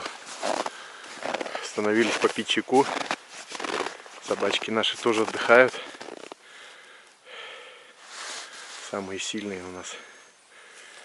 Последняя пара. Сразу зарылись в сугроб. И в снегу попрохладнее. Маленечко нагрелись. Прошли 20 километров.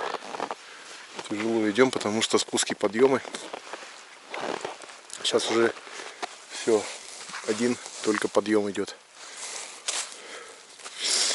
Так что вот такие дела. Все, думаю, сейчас 6 километров. Это уже, можно сказать, финишная прямая. Немножко, конечно, подустал. Думаю, что вечером будет вообще все болеть, потому что спуски, подъемы. На спуске очень тяжело держать упряжку, потому что повороты, и надо на тормозах еще ехать. Несколько раз падал. На подъемах, естественно, соответственно, надо или толкаться, одной ногой стоишь, толкаешься, или вообще бежать рядом с нартой, помогать собачкам. Ну, наша физподготовка желает, как всегда, лучшего. Поэтому сложно приходится. Ну ничего, думаю, что все в наших руках. Вот такие знаки на перевале Дятлова. Еще и расстрелянный весь. Вот уже виднеется перевал вдалеке. Все, уже на подходе к перевалу. Идем уже по такому редкому лесу, по склонам. Там вдалеке какие-то вершины видны. Очень кривые березы. Вот на Камчатке похоже. Такие же березы. Ветра дуют постоянно. Птички. Вот такие виды уже открываются. Все, выключаю камеру. Опять опасный участок. Красота-то какая. Осталось немного. Хоп-хоп. Хоп. Идем. Уже иду на ободах. Но что только встаю на нарту. Тащить не могут. Снимать не могу. Идти не могу. Но назад дороги нет. По мне так я уже на перевале Дятлова. Же выше бы и не поднимался. Последний раз такие ощущения испытывал, когда на Эльбрус поднимался, уже последний 100-200 метров. Здесь тоже вот мы на плато выходим где-то. Парни там собаки вроде рвут, но естественно они меня не могут тянуть. Они идут, тащат нарту, я за ними. Я уже на ободах, уже на полуспущенных. Маленько подышать надо. А эти прыгают и прыгают, вот у них энергии. Ну, постояли, даже меня потянули. Хоп-хоп-хоп-хоп-хоп-хоп. Парни, давайте!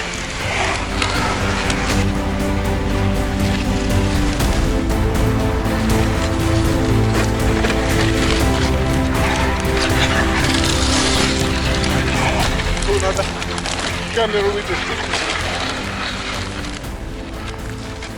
Иначе я тут убьюсь. Торчат камни. Тормозить не могу.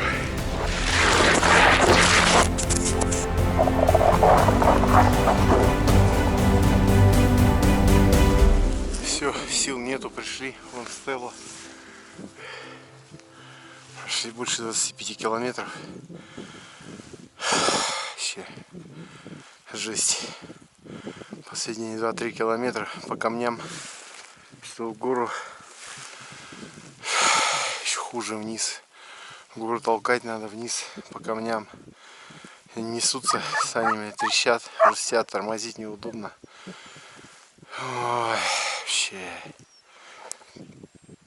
пустота, как в альпинизме, наверное, это. Идешь с вершины к своей, потом приходишь, в такой степени сил нету. Еще обратный путь такой же. Жесть. Просто жесть. Ладно. Сейчас отдышусь. Пойду фотографировать. Вот мы достигли перевала. Серега, Илья, собачки наши. Вот монумент. Стелла погибшим. Здесь дятловцы. Вот так вот здесь все выглядит. И наши собачки. Горизонт затягивает, поэтому мы долго здесь не будем. Было очень ясное небо, а сейчас все затягивает.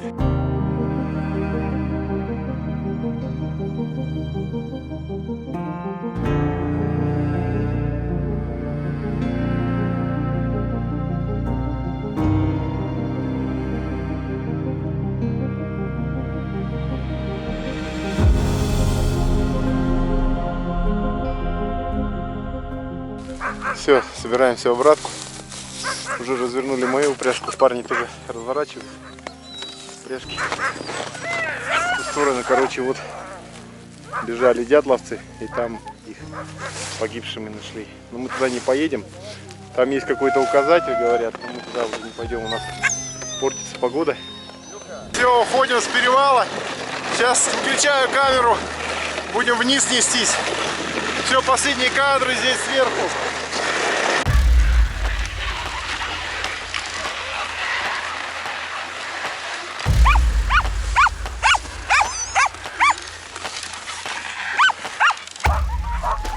Даже на такой технике люди на перевал Дятлова пытаются проехать. Хоп-хоп-хоп-хоп-хоп-хоп-хоп-хоп.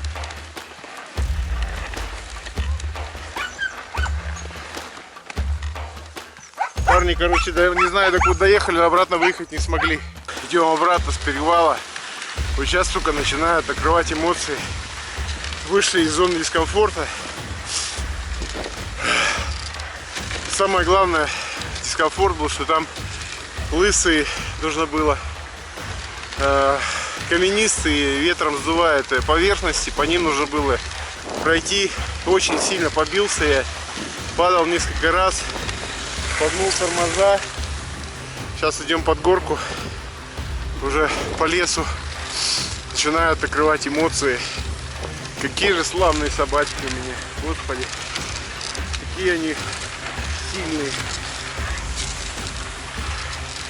Ладно, начинается кошкарник, опять не упасть, сегодня нападался. Весь в синяках, штаны порвал. Это все такая херня. Вот зачем я сюда шел, за эмоциями. Я их получил опять. Собаки такое ощущение, что у меня идти стали лучше. Потому что маленькие даже вот горочки, они меня тащат. А когда мы шли туда, не тянули. Разошлись, короче. Красавцы мои после 25 километров. Хорошо. Хоп-хоп-хоп. Идем ровненько. Илюха подгребает. Ну, ему положено. Он мастер спорта по лыжам. Физуха есть. Едем с горы, несемся на полных тормозах. Это пипец. Наклейка замечательная. Терпеть еще 5 километров. Домик, избавки, дровники, и там наша наклейка. Все, мы домой. Хоп-хоп-хоп-хоп. Приближаемся к базе Ильича. Настроение хорошее. Все тело ломит, все болит. Усталость. Вот такой кайф. Едем мы с Илюхой. Собачек хвалим. Молодцы, умнички. Хоп-хоп-хоп-хоп. Мои свист любят. Саша, хозяин упряжки, сказал, ты, говорит, посвистываем. Они, говорит, свист любят. Музыку, говорит, любят тоже. Настроение хорошее. Осталось километра 2-3 нам до базы Ильича.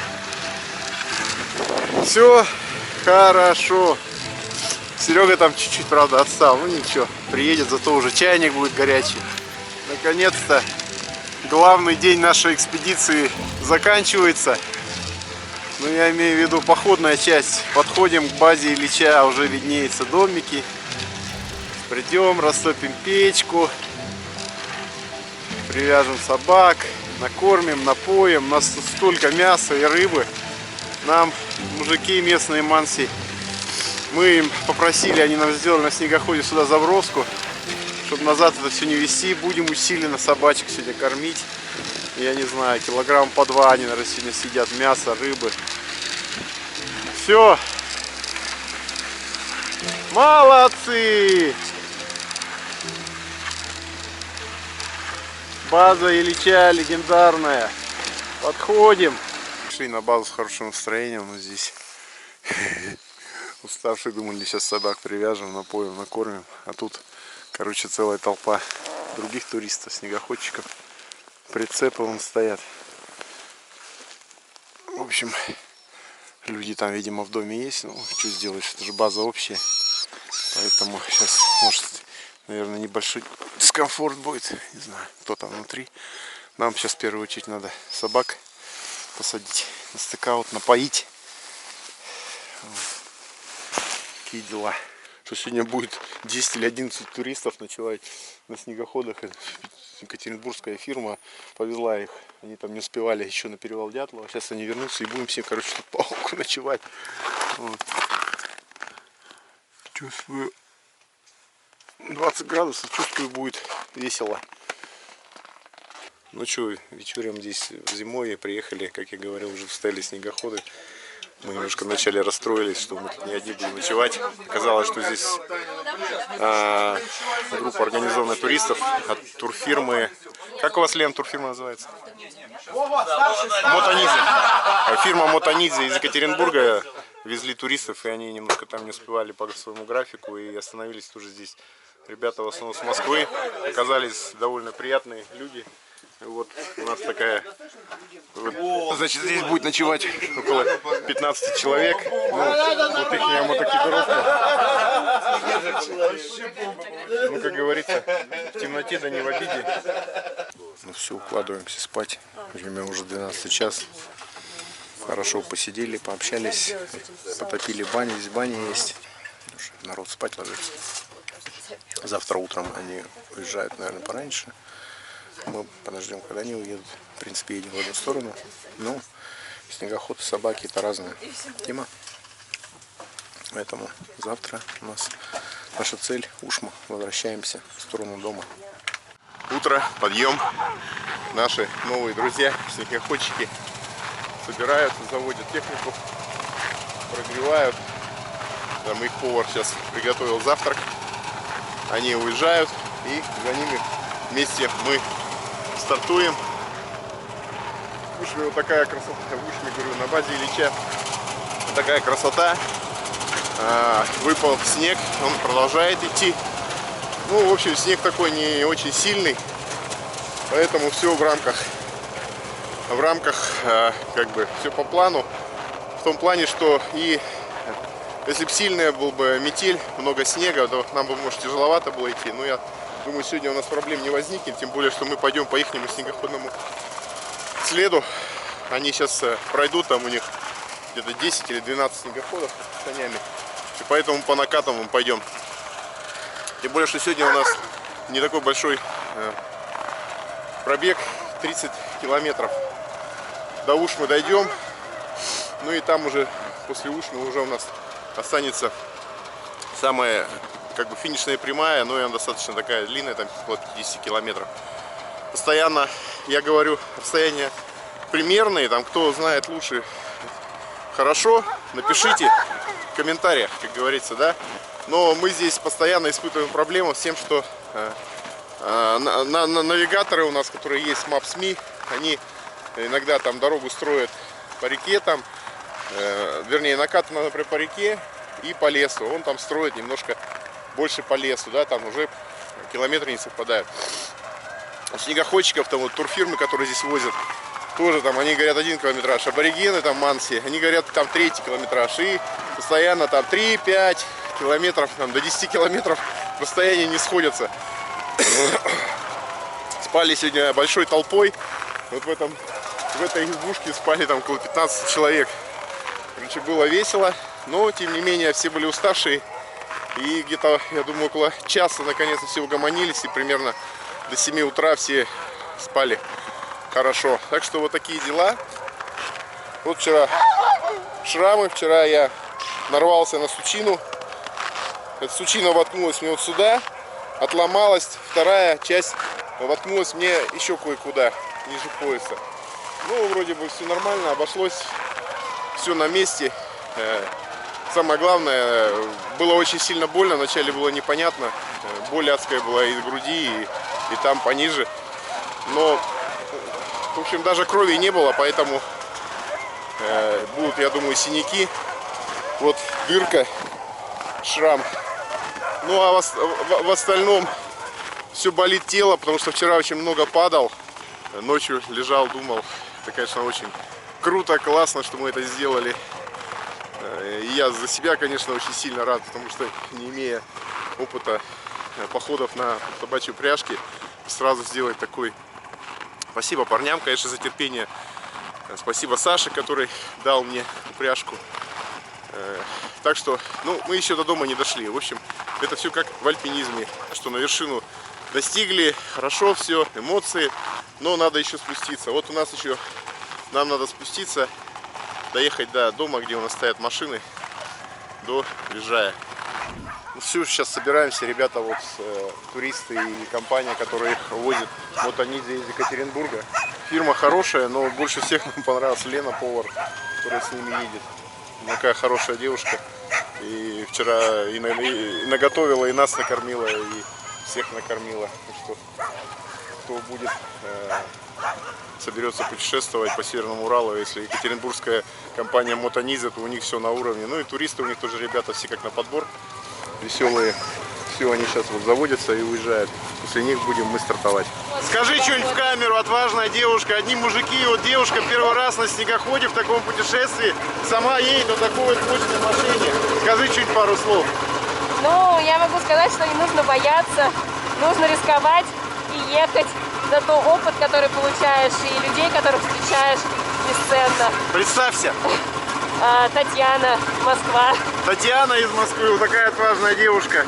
Среди вот толпы вот этих мужиков, веселых, конечно, но она одна едет на таком вот снегоходе. Молодец. Все, ребята, поехали. Спасибо большое. Лена, спасибо, что вкусно нас кормила. Давайте, удачи вам.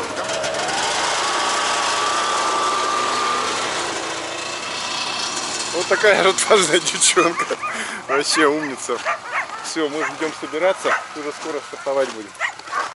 Снег продолжает валить. У нас что-то сборы затянулись с Илюхой. Моя уже банда запряжена. Сейчас Илья начинает свою. Я стою, присматриваю за нашими. А то у нас две девушки есть. Вот Скаюшка у нас.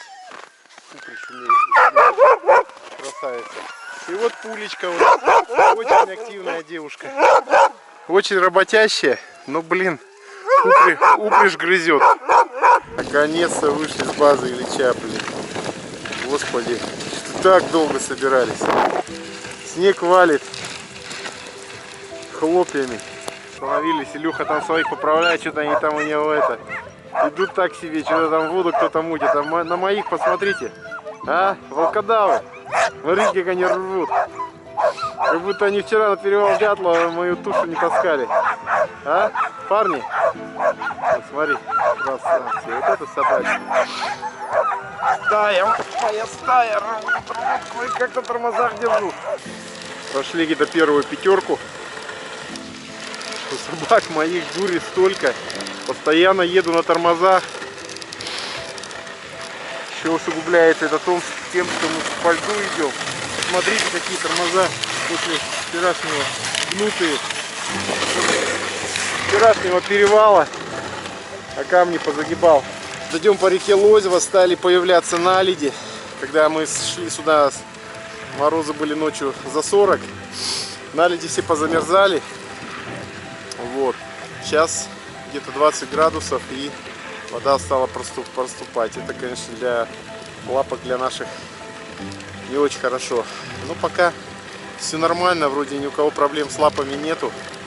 Мажем им периодически там какой-то смесью, мазь там чем-то там намешано. Это надо вот у Ильи спрашивать, что там за сентенция.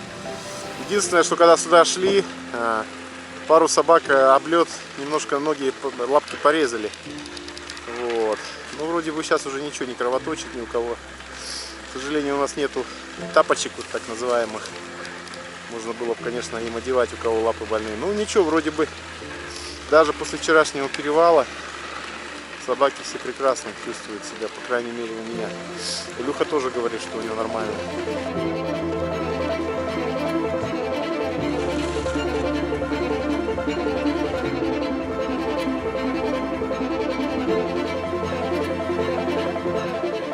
Прошли примерно больше 10 километров, поменялись с Илюхой местами. Теперь я иду впереди. Собачки мои немножко сперва растерялись, но сейчас крейсерскую скорость набрали, хорошо идут. А Илюхины собаки идут за мной, Илья идет. Ну, как бы решили, что его собаки шли более грустно, мои за ними хорошо шли. Мы поменялись сейчас. Мои пошли, ну, нормально, у него ускорились. И говорит, что даже притормаживает. Так что у нас тактики такие. Мы потом, может, со временем еще километров 10 пройдем, поменяемся также. Его пойдут вперед, мои будут сзади.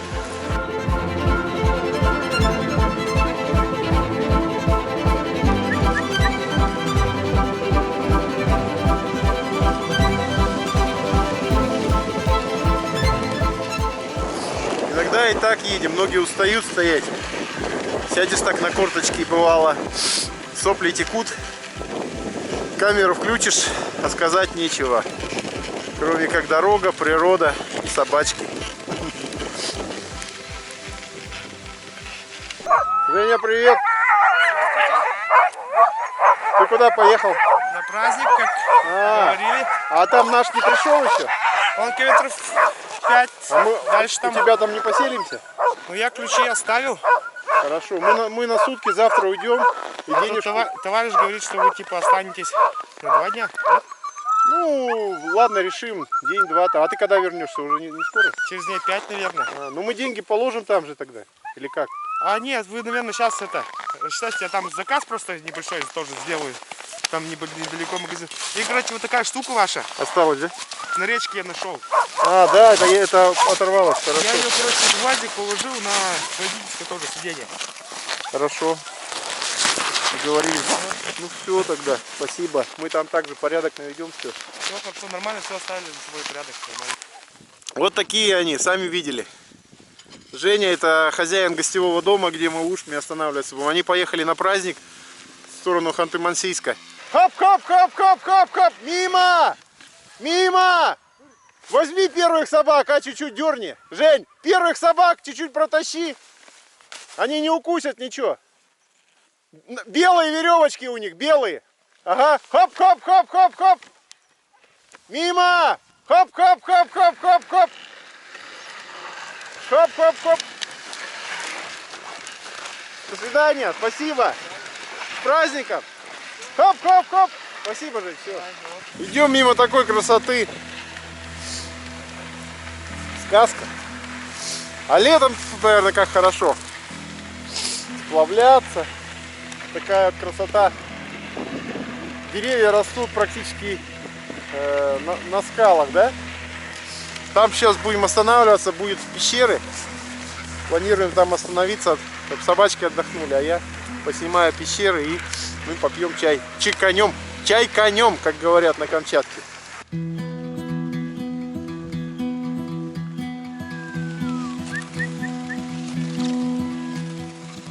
Илюха догнал меня сейчас. Идем дальше. Вон он. Ну, говорит, что собаки у нее потихоньку темп сбавили. Идут так себе. Но вот он отстает периодически. Хотя вчера на перевал и обратно мы с ним примерно в одном темпе шли. Да, у него чуть-чуть потише, но примерно один темп. Говорит, что скорее всего собаки плохо восстановились, не успели восстановиться. Поэтому, может быть, сейчас придем в Усму и будем там не одну ночь ночевать, проведем там 2 дня, 2 ночи, чтобы собаки получше восстановились, потому что с Ушмы, доезжая, нам идти 50 километров.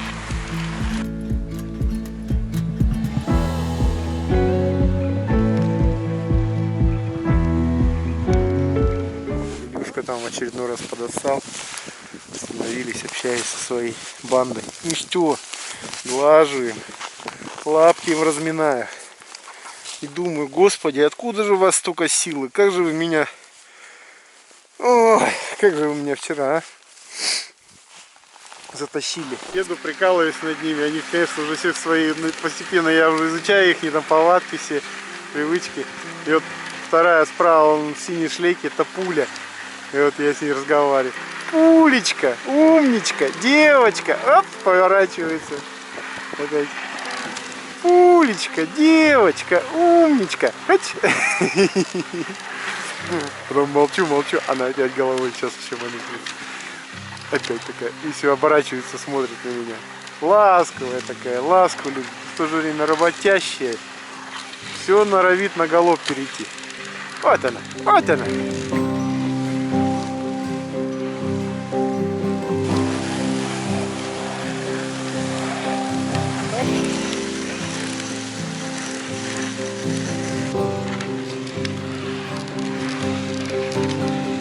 Все, пришли в Ушму. Вот такие размывы. Вот такой тут камень. И вот деревня начинается. Сейчас деревенские собаки выскочат. Будут брехать. Хорошо. Хоп-хоп-хоп-хоп.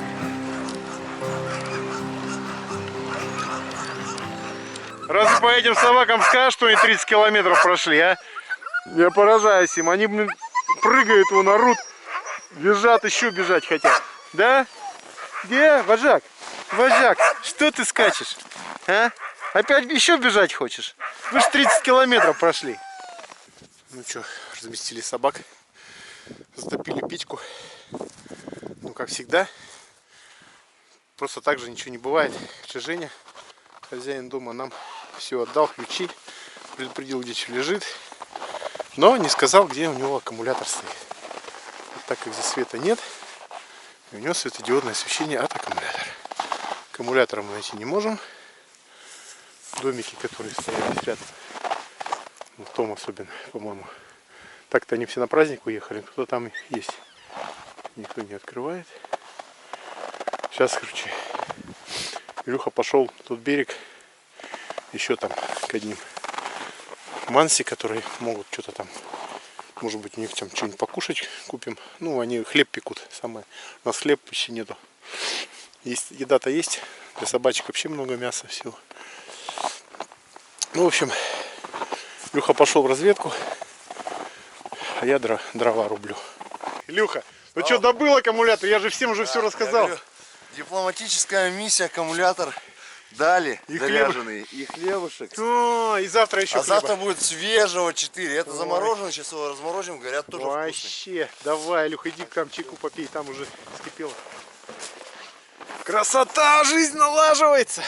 Сейчас светодиоды загорятся. В глухой мансийской деревне дом освещается светодиодами, а в конце деревни стоит спутниковый телефон бесплатный. Вот это нанотехнологии. Вот это я понимаю. Вот это Анатолий Чубайс работал. Ну и кто-то там еще. Ладно, а я, как в 19 веке, рублю дрова. Что, сегодняшний тяжелый день закончился. Топили избу, поужинали, обсудили день прошедший. Все легли, ложимся спать, кто лег, кто еще чаевничает. Или чаевничает, он сидит. В избе хорошо, тепло, свет горит.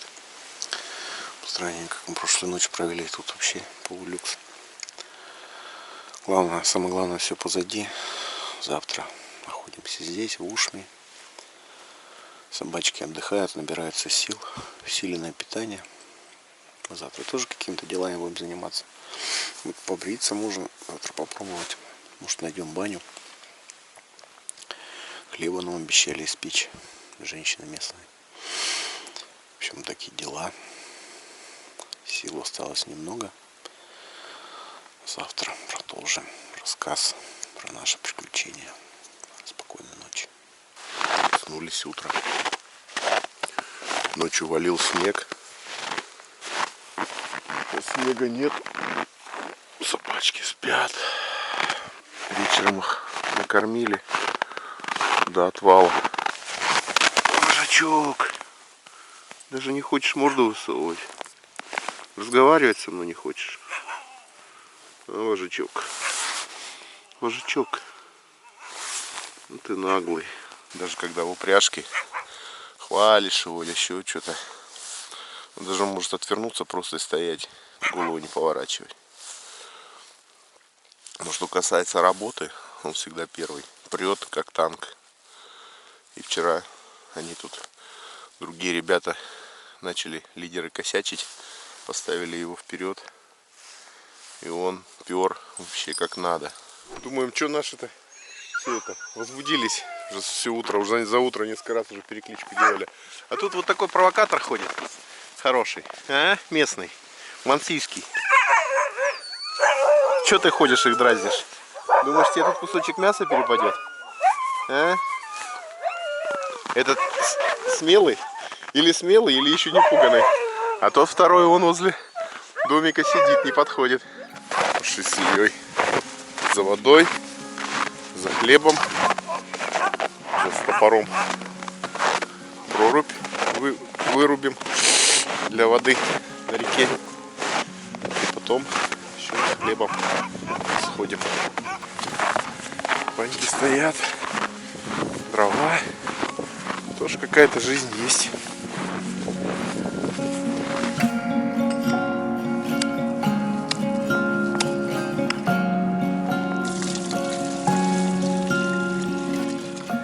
уровень низкий, мелко.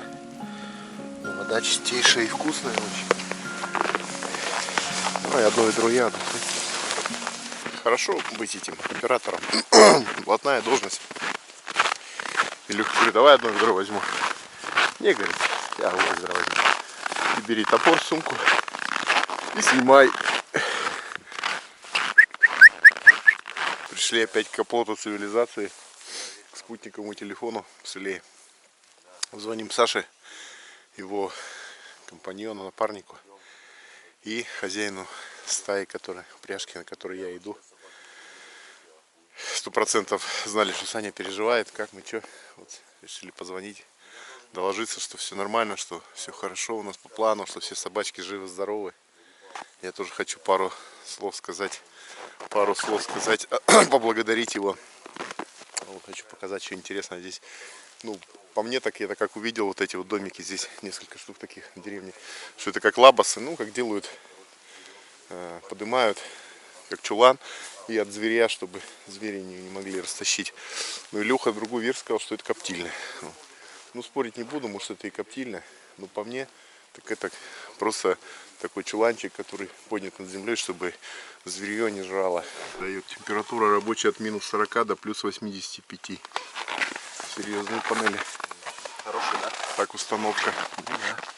Тарелка, панели, а внутри генератор он заводится, когда, видимо, тут не хватает, там что-то срабатывает. Еще там аккумуляторов много стоит. Да? С автозавода он сам заводится. Да. Так что нанотехнологии дошли до мансийской глухой деревни.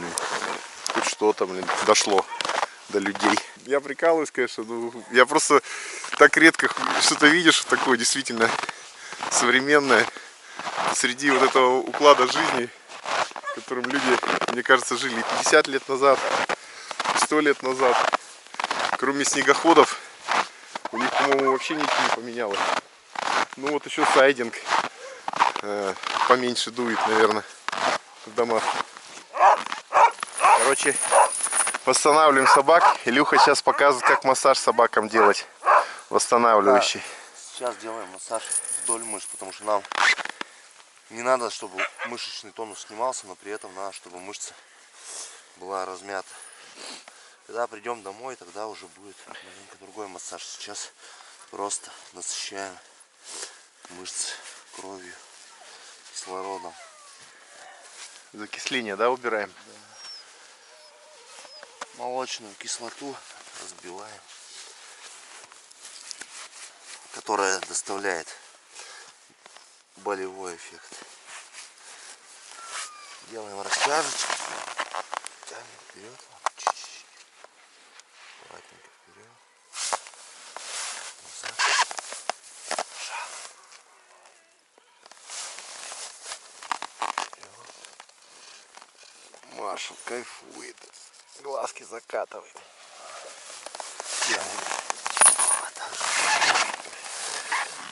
Вот это твердое прям. Забитая, да? Прямо чувствуется, что Толчковая, значит. Че, задний, че? сейчас сначала растяжечку.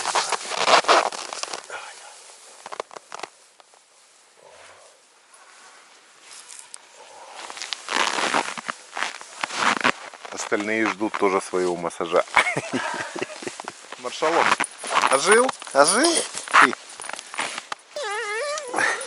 Она ее мордаху, смотрите, глаза закатывает. А, ты. Ты. Вставай. Вставай. Я тебе еще хребет от этого придурка подальше отойди.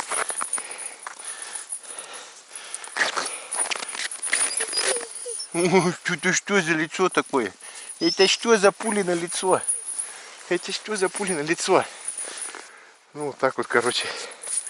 Сейчас там бульон наварили. Остывает бульон, будем их поить. А вечером будет мяско. Ну вот деревня такая, благодать. Аборигенов почти никого нету. Все поуезжали. Да, Алтаюшка? Да, вредина. Работяга, но тоже. Ну, вредина. Вот она, моя стая отдыхает. Что из плохого? Это то, что коптер вообще отказывается летать категорически. Там-то на перевале я подумал, что он просто замерз. Хотя аккумулятор держал в тепле, но сам он был в сумке, там в снегу. Он как бы герметично был, но он в холоде, короче, был. И включался и выключался. Здесь все отогрело его. И хера не хочет работать. Взлетает. Сразу включается аварийный режим, начинает садиться. Что-то там, короче, в меню красная какая-то строка. Что-то написано с батареей. Батареи. Несколько слов и батарея. Я-то англичанин еще тот. Так что съемок с квадрокоптера будет раз-два и обчелся. Из перевала самого тоже съемок не будет. Так что вот такие дела. Иду за водой на речку. Илья понес бульоном разносить. Пацаны и девчонки ждут, когда до них бульон дойдет. Все выстроились в ряд. Каждый год собак дерут? Да, каждый год. Вообще, бывает, вот не ожидать, что они вот в деревне придут. Неожиданно как-то. Ну, зимой, да, в основном? Летом-то нет? Летом что-то они не трогают, зимой только. Ну, летом им, видать, хватает. Летом, да, хватает, это там где-то этих зайчат давит, где-то лосят давит. Слушай, скажи, а как вот вы живете, ну, моста нету, да, сейчас-то, понятно, лед, а летом как вы друг к другу на лодке? На лодке. Это что, просто за солью съездить, надо лодку заводить, да? Течение-то сильное? Или веревку натягиваете? Нет, на лодке. Просто на лодке, на весу. Или на моторе, да? Ну, когда как. А к концу года уже вода падает, пешком, что ли, ходите? Ну, там мелко. В этих болотниках, да? У вас дотации-то есть? Вот платят какие-то вот государства? Плачивает. Ну, каждый месяц платит? А вот эти все бензин, там, машины, вот сайдинг, я смотрю, у вас дома одинаково отделаны. Это государство давало? Ну, и дома вот. Дома тоже строили? А как это происходит? У вас какой-то есть свой этот староста или глава, да? Вы списки пишете, он, наверное, подает туда, они там выделяют, да? Или стройматериалы, или еще что-то, да? У вас на семью выдается снегоход, допустим, буран, там, ты, допустим, со своей семьей жил, вам выдали буран, или на определенное количество народу, там, один буран? Нет, на каждую семью. Каждую семью. А как часто? Ну, говорят, через 10 лет только. Раз в 10 лет на семью дают За снегоход. частями-то ходите, снабжают? Записями нет. Ну все, стартанули, последний этап. Как говорится, сегодня ход конем, последний этап. Все уже устали, собачки устали тоже. Несмотря на то, что вчера взяли мы выходной, кормили их усиленно, у нас очень много осталось мяса, рыбы. Не было сильного мороза, где-то 15 градусов днем было. Собачки вроде бы хорошо отдохнули. Но сегодня ночью опять морозец под тридцатник, за тридцатник, наверное. Вот. И собачки так стартовали. Сейчас потихоньку расходятся. Сегодня 50 километров нам до финиша. До Вижая, где заканчивается наша экспедиция. Поэтому сегодня у нас все, последний рывок. Все устали, уже пустота такая. 5 писает, какают. Короче, хоп-хоп-хоп-хоп-хоп. Пошли, молодцы. В общем, все, идем домой. Экспедиция у нас на финишной прямой.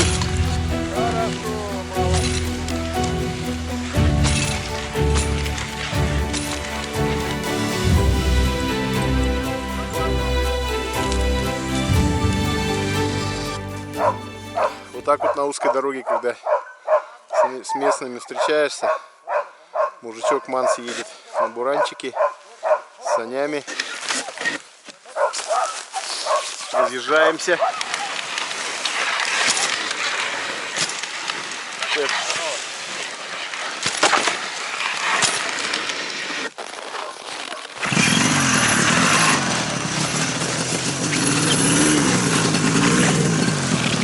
Давай. Спасибо за помощь. Да, спасибо. Чтобы мы из вас что делали-то? Да. Шли так на обум, знаешь, ну, помогут, не помогут.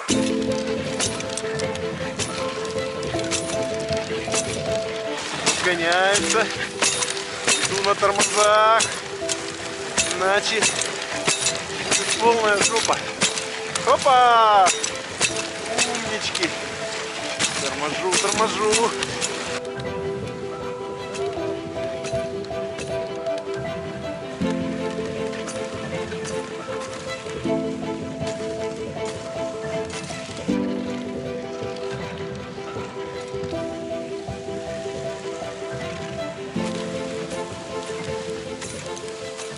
Демоны мои не перестают меня удивлять.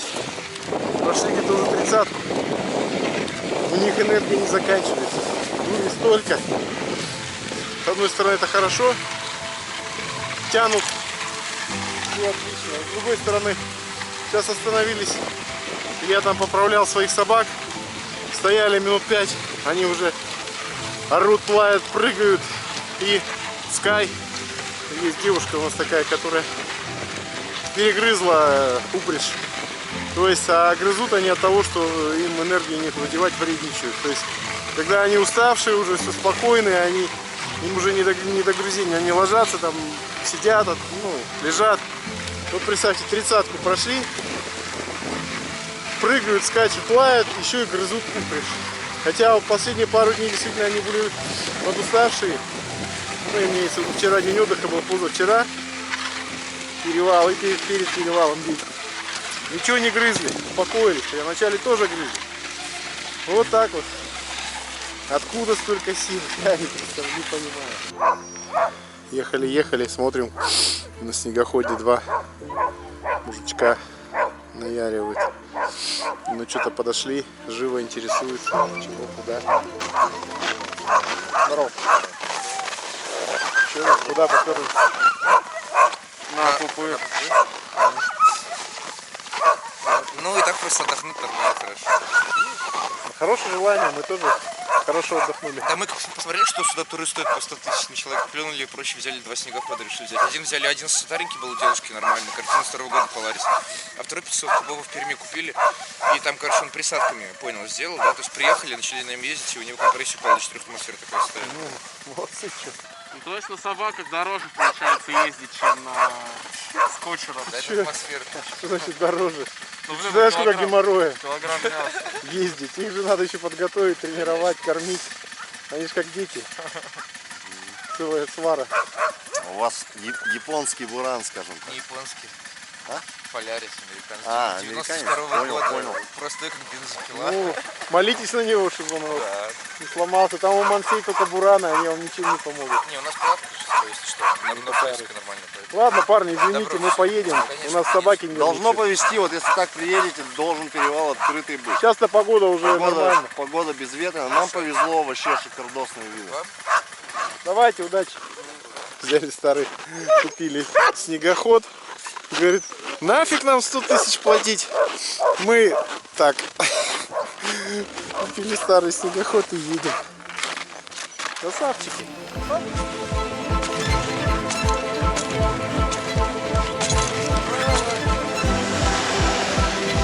Мимо! Оп-оп-оп-оп-оп! Все, мы финишируем. Деревня Вижай, поселок. Пройдено больше 210 километров. 6 суток. Температура удержалась от минус 20 до минус 46.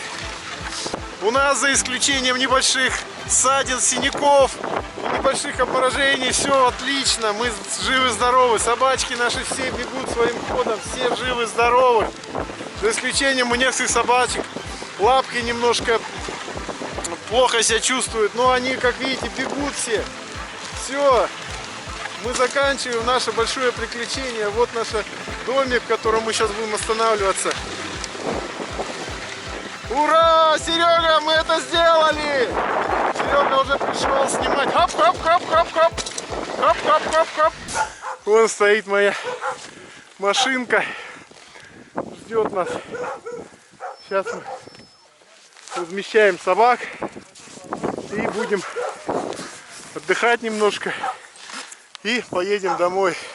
Все, мы финишировали, собрались, сразу же быстренько, пока не стемнело, и пока не стало опять холода, сегодня ночью было 35, с Ильей выдвинулись домой. Все у нас удалось, все живы-здоровы, ссадины, синяки и небольшие обморожения не считается, собачки тоже все живы-здоровы.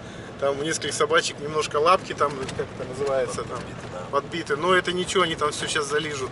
Поэтому мы счастливые, довольные, усталые, едем домой. Илья, что ты пару слов скажи?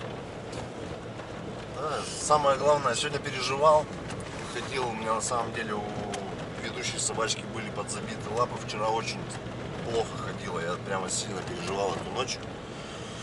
Ну, первые 1,5 километра нашли не очень, а потом разошлась, все стало хорошо, все нормально.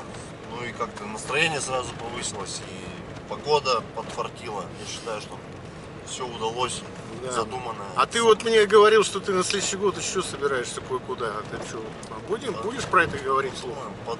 Подумаю на моем партнере.